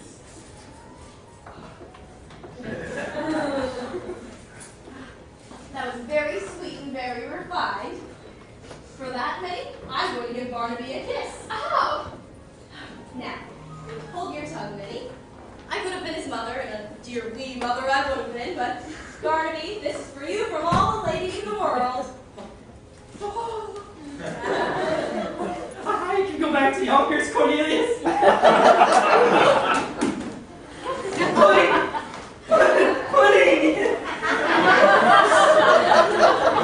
Barnaby has such strong up for a kiss, he can't stand it. Oh, I'm having a wonderful time, Minnie. To think that this goes on in hundreds of places every night, and I'm at home darning my stockings. Cornelius, dance with me. Well, I'm sorry, I can't this morning. The Presbyterians are the Hackles are Presbyterians. Well, Minnie, you dance with me.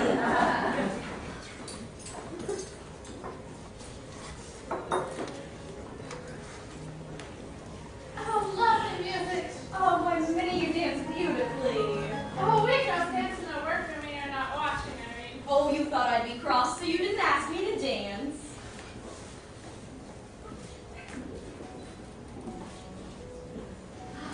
Cornelius, Jenny Lind and those other ladies, do you see them all the time? Oh, well, no, you see, I put them right out of my mind. I'm only interested in. Rudolph, what are you doing? Oh, a table's been reserved here, ma'am. Stop right where you are. That party can eat inside. This veranda's ours. I'm sorry, ma'am, but the veranda's open to anybody who wants it. Oh, here's the man who made the order.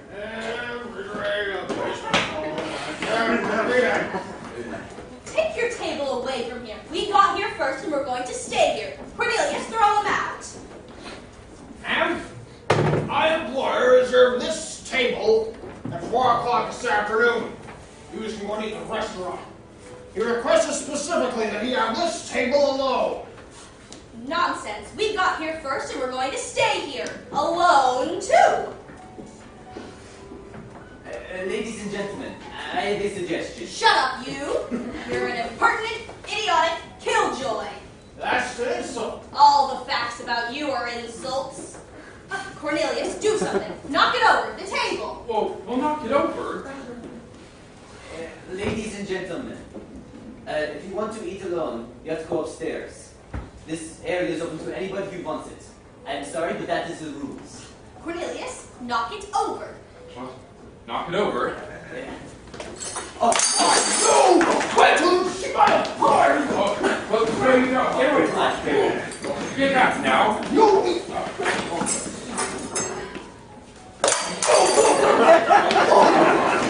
Take your hand off me. How dare you? ladies and gentlemen, I have a suggestion. Why don't we put a screen between the tables? I won't eat behind a screen, I won't! Didn't make a noise, we're not animals in the menagerie! Cornelius, no screen! Oh, maybe there's a fight, I feel 10 years younger! No screen! No screen! No screen! Now you'll learn something! Here comes my employer now getting out of that cab! Where is he? I'll knock him down too. He's over there, he's the ugly one. Cornelius? That's Wolf Trap. Yes, it is. You know what, gentlemen? I've had to change my mind. I actually think this screen's a wonderful idea. Do you have any more? Maybe 3 or 4? Five. Put it down, Cornelius, and stop changing your mind. Now, hurry up, Rudolph. We're ready for the soup. Yes, ma'am. Stupid man.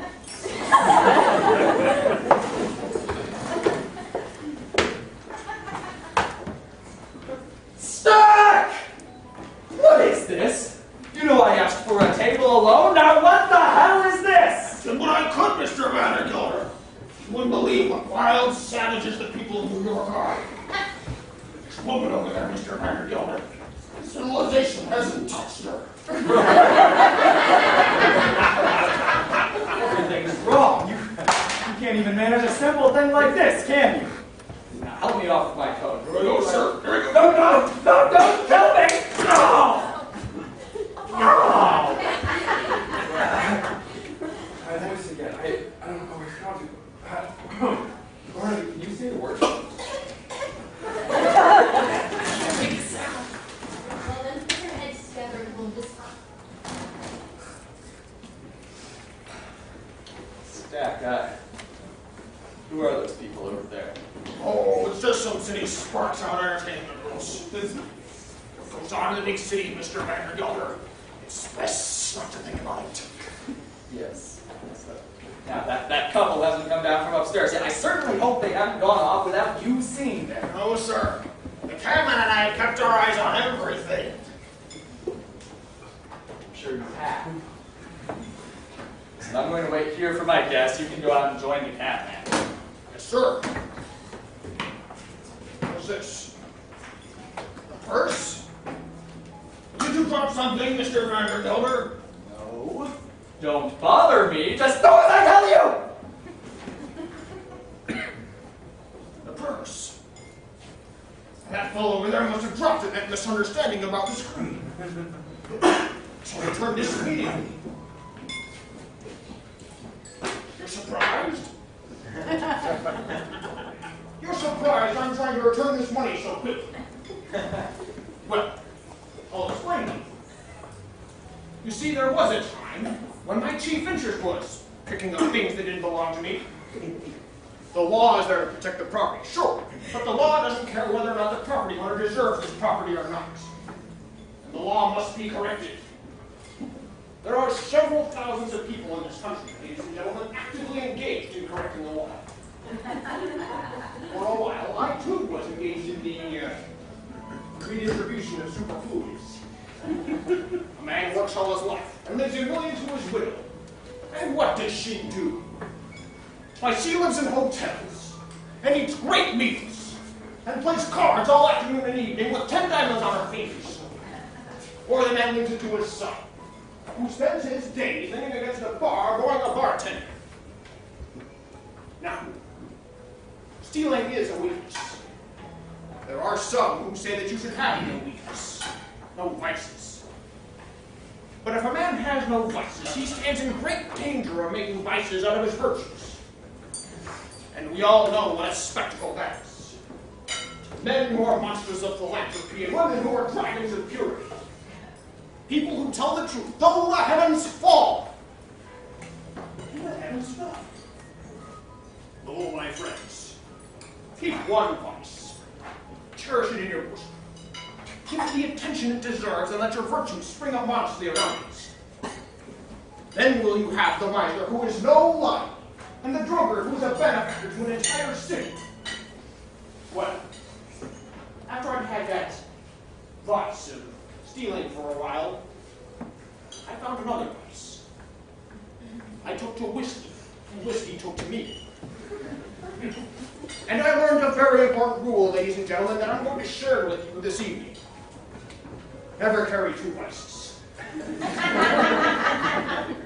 It's your combination of sins. Your lecherous liars and your miserly drunkards who discredit the virtue, the vices, and bring them into bad repute. And so, my final word to you this evening, ladies and gentlemen, is this.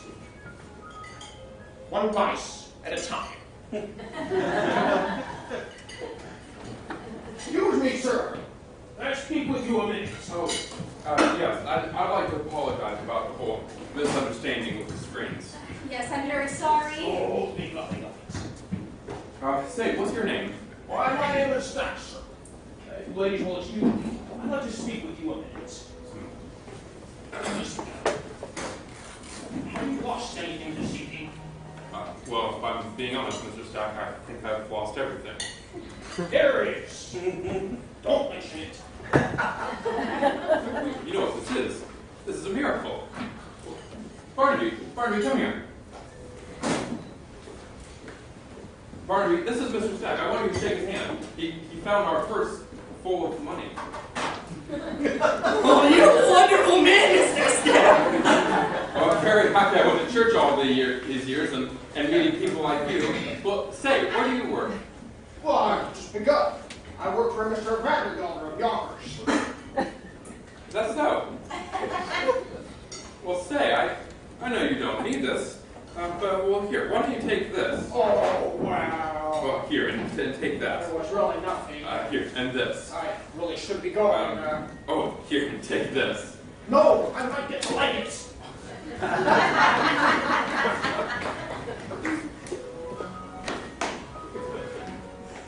I'm feeling much better about everything. So much better, in fact, that I believe I'm going to tell the truth. I'd forgotten about that, Minnie. Men get drunk so differently from women.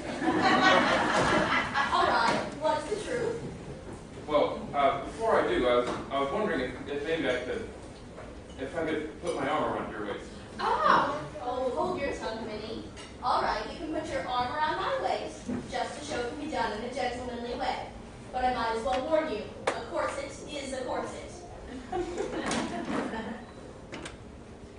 You're the most wonderful woman in the world, Mrs. Malloy. Thank you. All right, that's enough. All right, what's the truth? Yes, the truth. The truth, in fact, is that I'm not rich. Not rich? No, and I'm not how Mrs. Levi makes me sound. Well, bad. And I also have you know that on the other side of that screen is Mr. Vandergelder. Well, he's not going to spoil any party of mine. That's why we've been whispering. Well, let's forget all about Mr. Vandergelder and have some more wine. Oh, good evening, Mr. Vandergelder. Good evening, Miss. Well, there's Miss Simple. Oh, I'll never trust another woman as long as I live. Well, what happened? She ran away this afternoon and got married. She did. Married, Mr. Vandergelder, to a young boy of 50. She did. Well, I'm just as disappointed as you are. I couldn't eat a thing. What have you ordered? I ordered a chicken. Like you told me to. Oh, I don't think I could face a chicken. Oh, here's our waiter now. How do you do? What's your name? August, dear. August. This is Mr. Vandergelder of Yonkers. Yonkers' most influential citizen, in fact. Now please see to it that he is served with the best you have, and served promptly. And there will only be two of us. Mr. Vandergelder has had a very trying day today. Men hitting all over Mrs. Malloy's hat store like Indians in ambush.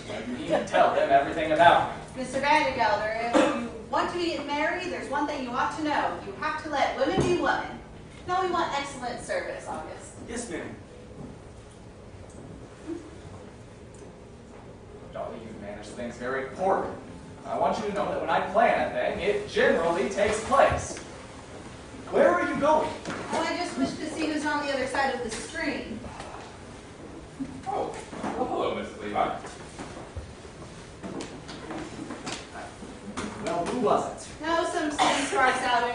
their girls, I suppose.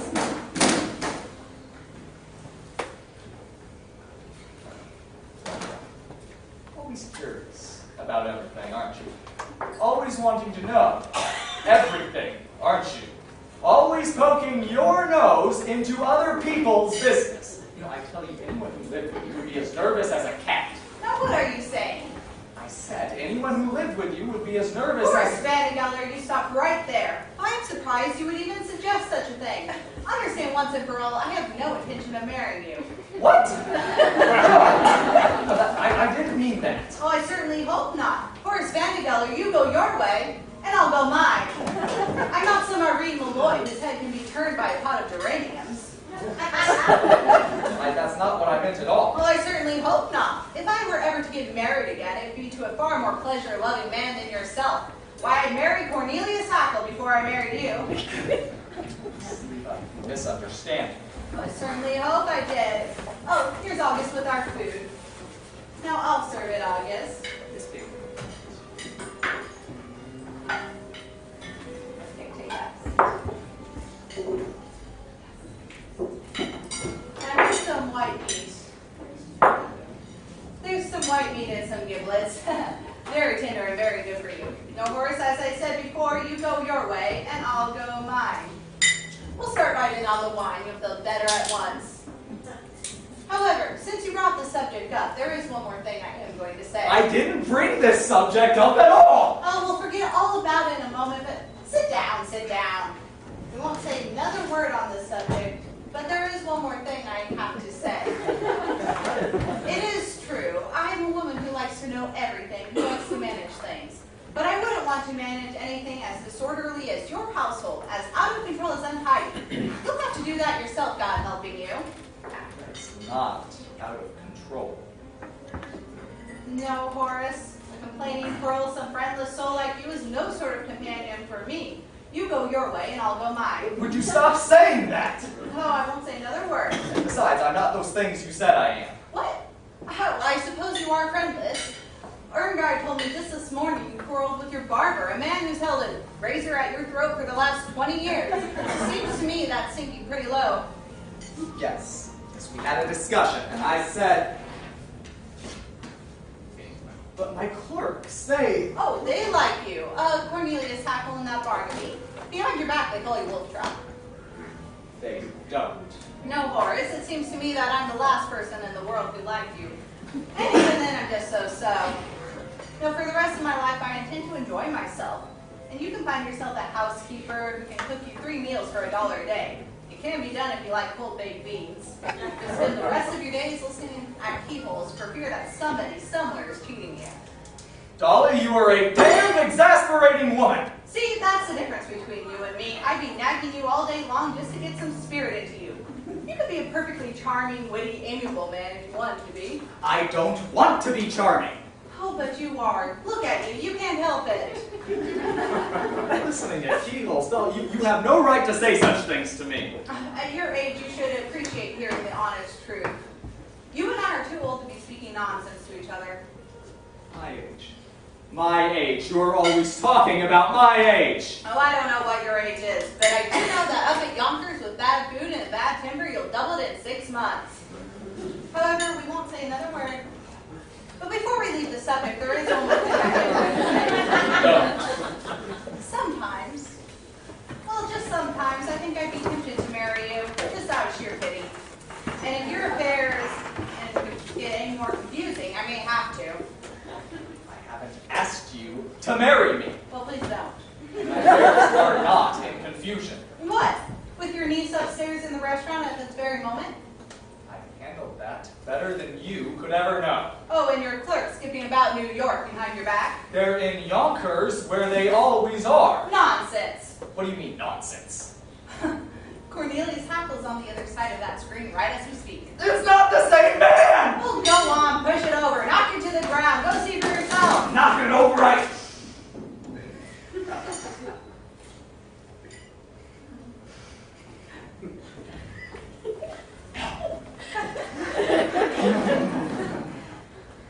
See, I don't believe it. Oh, very well, eat your chicken. You know, Horace, and you became actually miserable, I may have no choice but to come up to Yonkers and be of some assistance to you. After all, I was your wife's oldest friend. I don't know how you ever got such a crazy idea in your head. Now understand, once and for all, I have no intention of marrying anybody. Now I'm tired, and I don't want to talk. I won't say another word either. Irene, I think we'd better go. Here. Take this money to pay for the food. Don't worry about it. It's not mine. I'll tell you what we'll do. You boys put our elements in veils, and if he comes stamping over here, he'll think you're drunk. Those things. Yes, come on.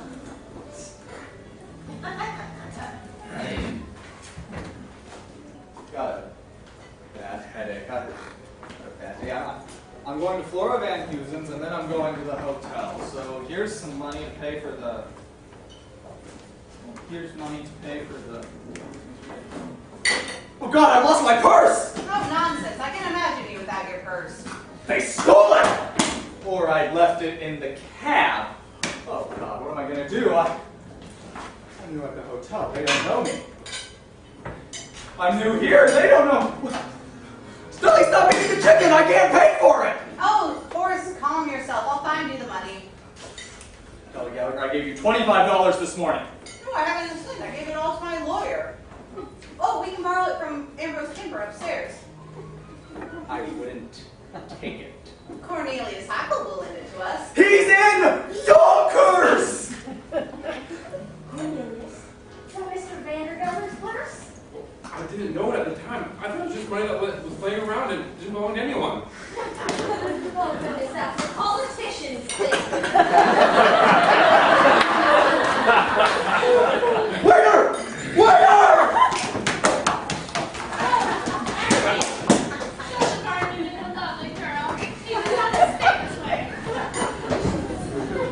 Oh, there's that music again. Cornelius, dance with me. I'll teach you in a minute. He won't see you.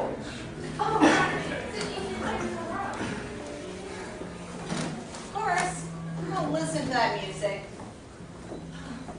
You danced with me at your wedding, and you danced with me at mine. Do you remember? No. Yes. Well, you used to be such a good dancer. Don't forget you. Don't tell me you're too old to dance now. I'm not too old. I just don't want to. Oh, listen to that music.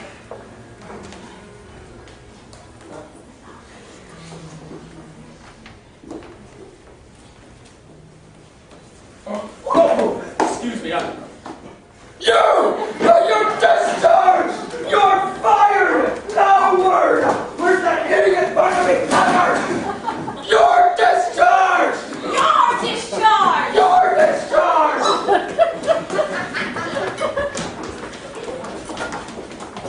You! You!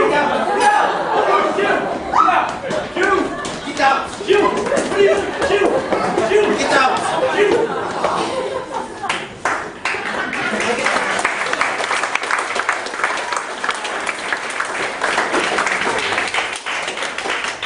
Well, there you go, Horace. There's your life, without niece, without clerks, without bride, without purse. Will you marry me now? No! Damn! No, ma'am, I can swear I heard a cab drive up to the door. You imagine it. Imagination is everything in life. Our hopes, our plans, nothing comes of them. Nothing. The story of my life. Thank God, nothing happened to the dear girl. Is it a long journey from Yonkers? No, but long enough for 1,000 things to happen. We've been waiting all day. Don't you think we ought to call the police about this? The police. If it's God's will, the police can't prevent it. Why, in 3 days, then a month, and a year, we'll know what's happened. And if anything really terrible has happened to Ermengarde, it'll be a lesson to him. That's what it'll be. Two. Which that cruel uncle of hers, oh,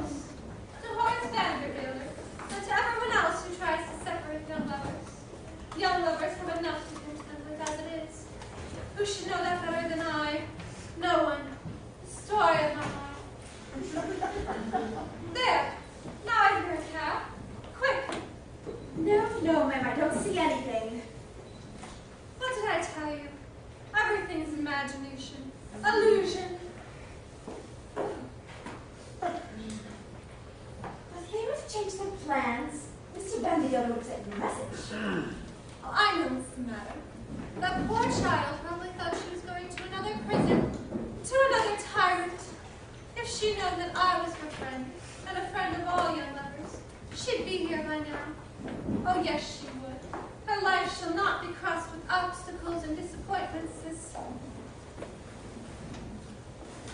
Cook, a minute ago my smelling salts were on this table. Now they've completely disappeared. Why, there they are, ma'am, right there in your hand. Goodness, how did they get there? Well, I won't inquire. Stranger things have happened. I suppose Mr. Van Gelder was sent her down somewhere? Two can go astray as easily. Achoo! God bless you. That is carriage stopping. Well, open the door, Cook. Let him in. It's probably. Achoo! God bless you. You can't make a man go where he doesn't want to. This is a free country, I tell you. Forward march. In you go. We've got orders. That sounds as if I heard voices. Begging your pardon, ma'am. Are you Miss Van Huysen? Yes, I am, unfortunately. What's all this noise about? Well, there are two people here, Miss Van Huysen. Mr. Vandergelder said they should be brought to this house and kept here until he arrives. And here's his letter for you. No one's to tell me whom I'm to keep in my house if they don't want to stay. Absolutely right, ma'am. Now, there's people worry about folk breaking into their houses, but there are far more people in this world who would rather break out of a house. That's what I always say. Break them in, I Joe! don't think a man go where he doesn't want to go. There's been some kind of mistake. This young lady and I were forced into a cab, and we had to be driven to the station, but they drove us here and forced us in here. Are you Miss Van Huysen? Everybody's asking me if my name is Miss Van Heusen. I think that's a matter I can decide for myself. Now, will you all be quiet while I read this letter? This is Ermengarde, and that rascal Ambrose Kemper. Well, now I know who you two are anyway. They are trying to run away. Oh, story of my life. Mr. Kemper, you have nothing to fear. But who are you? I'm Joe. I stay here until the old man comes. He owes me $15. That's absolutely right, ma'am. We must stay here to ensure that they do not escape. Ermengarde, take off your things. We'll have some coffee. You two can wait in the hall. We'll bring some coffee out to you. Cook, take them. Mrs. Van Heusen, we're not the people you think we are. Well, there's been some kind of mistake. Mr. Kemper, you don't have to be afraid of me. I'm not the tyrant you think I am. I know you're trying to run away with this innocent girl. Dicky Bird. Oh, get along. All my life I've suffered from the interference of others, but you shall not suffer as I have. So put yourself entirely in my hands. Ermengarde, where's your luggage? It's been mislaid. I'll find it in the morning. Oh, mislaid. A light life. Well, Ermengarde, you shall put on some of my clothes. Oh, no, I wouldn't be happy, really. She's a shy little thing, isn't she? Timid darling. Cook, Yes, ma'am? go and get the coffee ready and put some gingerbread in the oven. Yes, ma'am. Will I draw a good hot bath for Ermengarde? Believe me, Ermengarde, your troubles are at an end. The two of you shall be married tomorrow. Miss Van Heusen, Dear child, you look exactly as I did at your age. And your sufferings have been as mine. While you're bathing, I'll come and tell you the story of my life. I don't want to take a bath. I always catch a cold. No, dear, you won't catch cold. I'll slap you all over.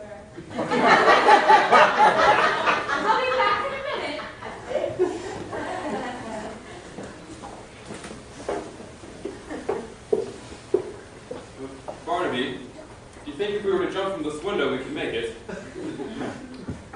Yes. Yes. We would kill ourselves. Well, we'll just have to stay here and wait for something to happen. The situation's getting desperate, Barnaby. No, it began getting desperate about 4:30. And now, it's been getting worse ever since. And now I have to go take a bath and get slapped all over.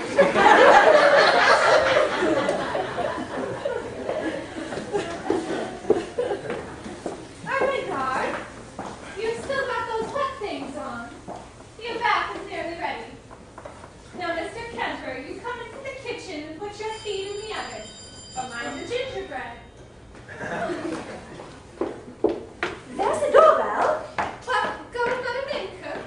It's another man girl. How? Now, you two come with me. I want to take a bath. I had one on Saturday. That's possible. Come on anyway. This man said to stay. I'll tell Miss Van Heusen. I just asked him to stay. But I tell you, I am Mr. Vanderbilt. I'm Ermengarde. Beg your pardon, Miss. You can't be Miss Ermengarde. But here I am, and that's my baggage. How do you do? Oh, tell us what you think you are. She don't like us.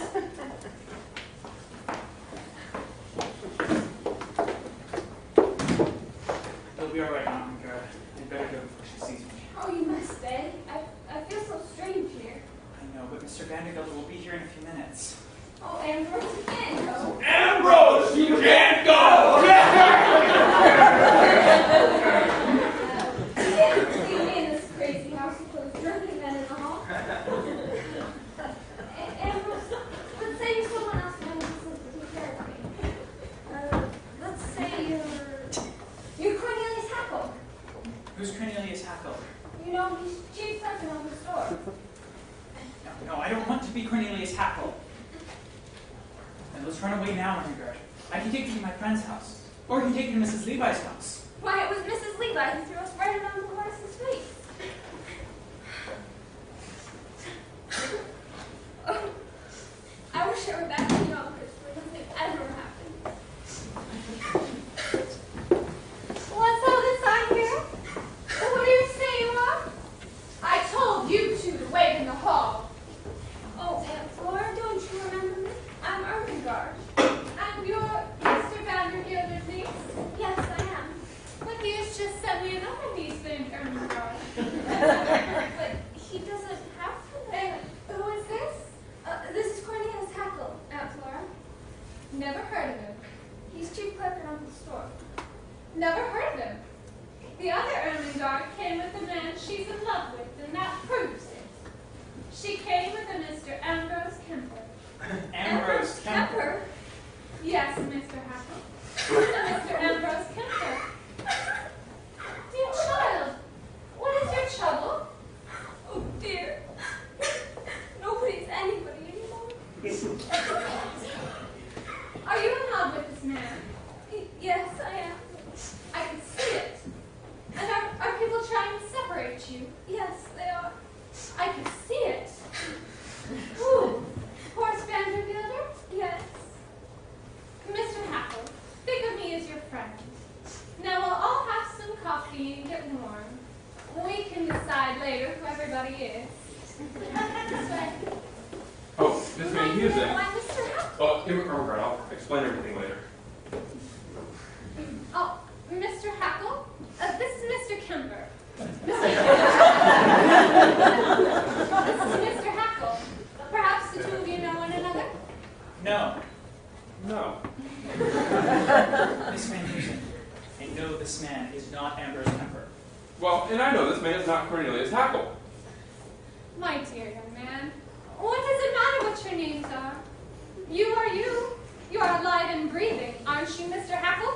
Miss Van Heusen. This dear child imagines she is Horace Vandergilder's niece, Ermengarde. Oh, but I am. The important thing is that that you are all in love. Everything else is illusion. Ouch! This made music. Everybody keeps asking me if my name is Miss Van Heusen. Now, gentlemen, why don't you sit down and have a nice chat while this dear girl has a good hot bath?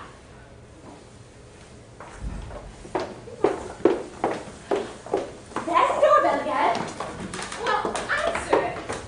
It's the lady to the cab. I never saw such a night.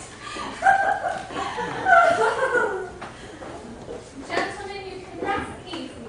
I'll see the horse Vandergilder lets his nieces marry you both. Good evening, Flora. How are you? Holy Caliber, what brings you here? Good heavens, Flora. What are these two drunken men doing in your hall? Oh, I don't know. Horace Vandergilder sent him to me. Oh, well, I have two women in much the same condition. Otherwise, they're the finest girls in the world. Flora, I'd like you to meet Mrs. Irene Malloy. Delighted to know you. And this is Minnie Fay. Delighted to know you. Oh, there you are, Mr. Hackle. I was about to start looking for you somewhere in here. I think now I'm ready to face anything, Mrs. Levi. Mr. Vandergeller shall be up shortly. He's trying to pay the cab with no money. I'll help him. Oh, yes, why don't you, dear? You had to pay for dinner. You must have had hundreds of dollars in there. Well, this is the purse that he lost. I can't give it to him without seeing. Oh, yes, of course. I'll return it to him. But could you help him with this now? Oh, I'll get that, Mr. Vandergelder. Oh, hello, Mr. Vandergilder.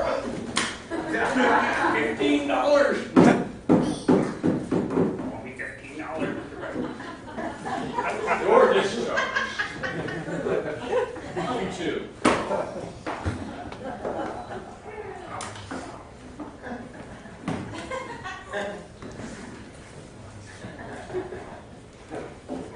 So I caught up with you at last, have I?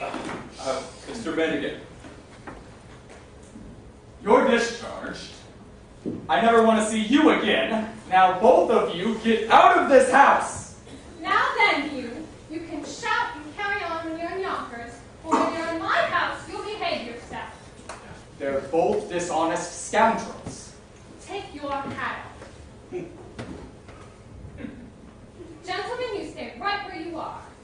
Mr. Vandergelder, I can explain everything. There aren't going to be any explanations. Horace, stop scowling at Mr. Kemper and forgive him.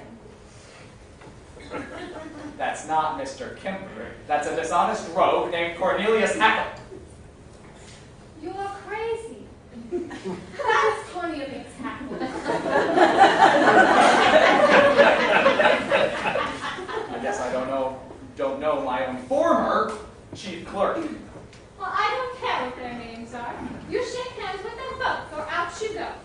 Shake hands with dogs and scoundrels. Well, Mr. Vandergeller, you don't want to go out in the rain just yet.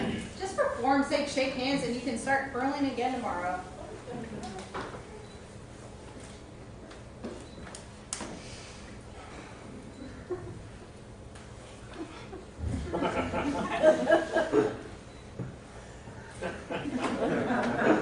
There. Now don't you regard that as a handshake. Hey! I never want to see you again.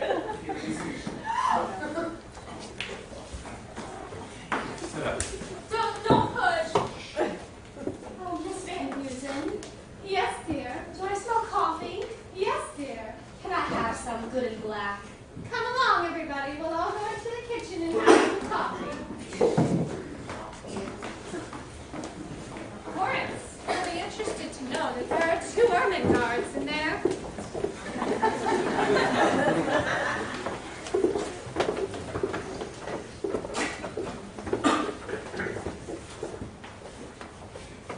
Ephraim Levi.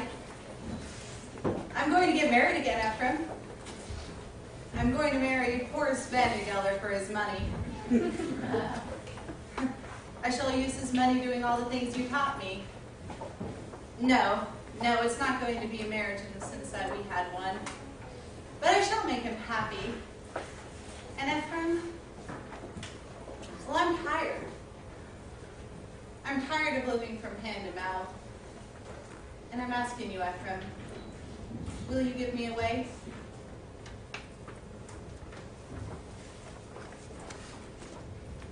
Money, money, money. It's like the sun we walk under. It can kill and it can cure. Horace Vandegelder never gets tired of saying most of the people in the world are fools. And in a sense, he's right, isn't he? Himself, Irene, Cornelius, myself. There comes a point in everyone's life where he must decide whether he is to live among human beings or not. A fool among fools or a fool alone. As for me, I decided to live among them. I wasn't always so. After my husband died, I retired into myself. Every night I would put the cat out and I'd lock the door and I'd make myself a little rum toddy. And every night before I went to bed, I prayed and thanked God that I was independent, that no one else's life was wrapped up in mine. Then one night, after 2 years of this, an oak leaf fell out of my Bible. I placed it there on the day my husband asked me to marry him. It was a perfectly good oak leaf, but without color and without life. And suddenly I realized that for a very long time I had not shed a single tear, nor had I been happy, nor had I been for one moment filled with the hope that something or other would turn out well. I realized that I was like that oak leaf. And on that night, I decided to rejoin the human race. That night, I heard many hours strike off from Trinity Church Tower. There are many of us who've known people like Horace Vandegelder and like myself for a long time who've decided not to live among human beings. And yes, they walk around with them, they talk with them, they even get married to them. But at heart, they've decided not to have anything to do with them. If you accept to live among human beings, you must also accept that everyone has a right to their own mistakes. Yes, we're all in great danger of creating a good deal of havoc with our folly. And the only hope we have is the 4 or 5 human pleasures that are right in the world. And that does take a little money. Not a lot, but a little. You see, the difference between a little amount of money and no money at all is enormous and can shatter the world. And the difference between a little amount of money and an enormous amount of money, well, that difference is very slight, and that can also shatter the world. Money, pardon the expression, money is like manure. It does not one bit of good unless it's spread around, encouraging young things to grow. Well, anyways, that is the opinion of the second Mrs. Horace Vandegelder.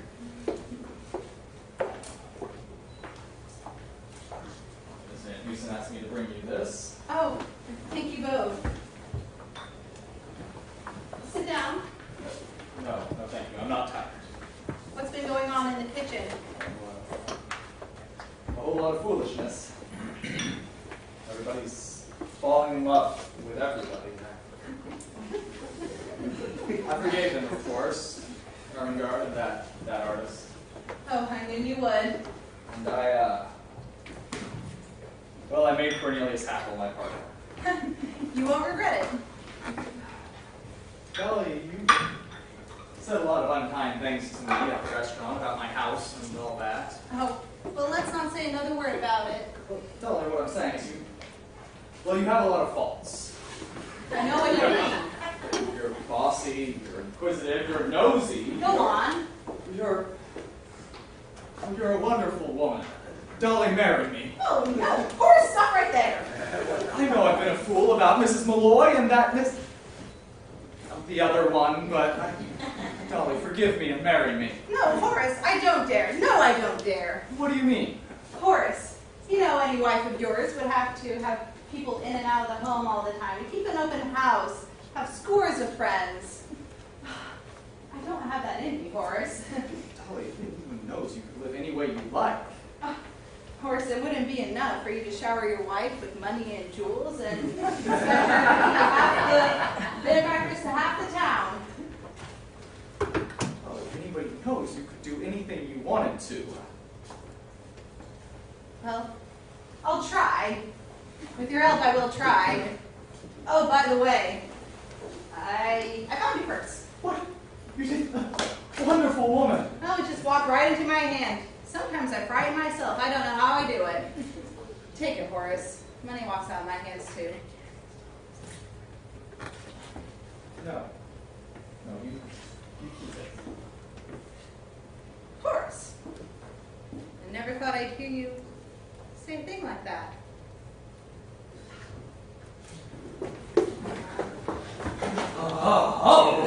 Excuse me. I didn't know anybody was here. Didn't know anybody was here. Why, you idiot! Oh, come in, Barnaby, come in. Yes, come in, Barnaby. Come in. Cornelius is going to marry Mrs. Malloy. Oh, isn't that wonderful? Oh, Horace. Well, Barnaby, go in and tell everyone that Mrs. Levi has consented. Finally consented.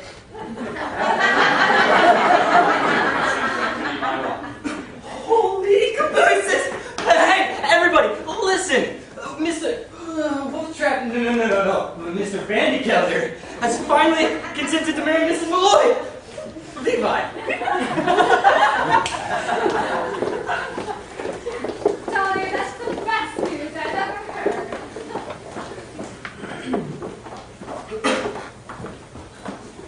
There isn't any more coffee. There isn't any more gingerbread.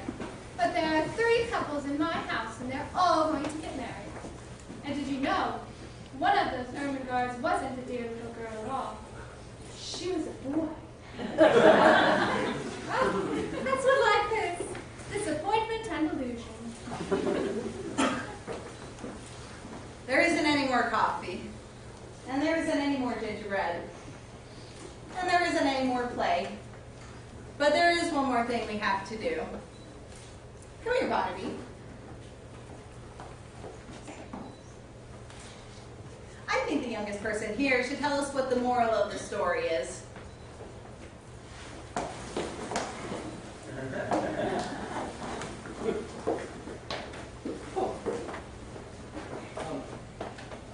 I think it's about adventure. You know, the sign of adventure is whenever you're in the middle of it, you think to yourself, oh, now I've got myself into an awful mess. I wish I were sitting quietly at home. But the sign that something's wrong with you is whenever you're sitting quietly at home, wishing you're out having lots of adventures. So, now we all want to thank you for coming out here tonight, and we hope that in your life you have just right amount of sitting quietly at home, and just the right amount of pudding. Good night.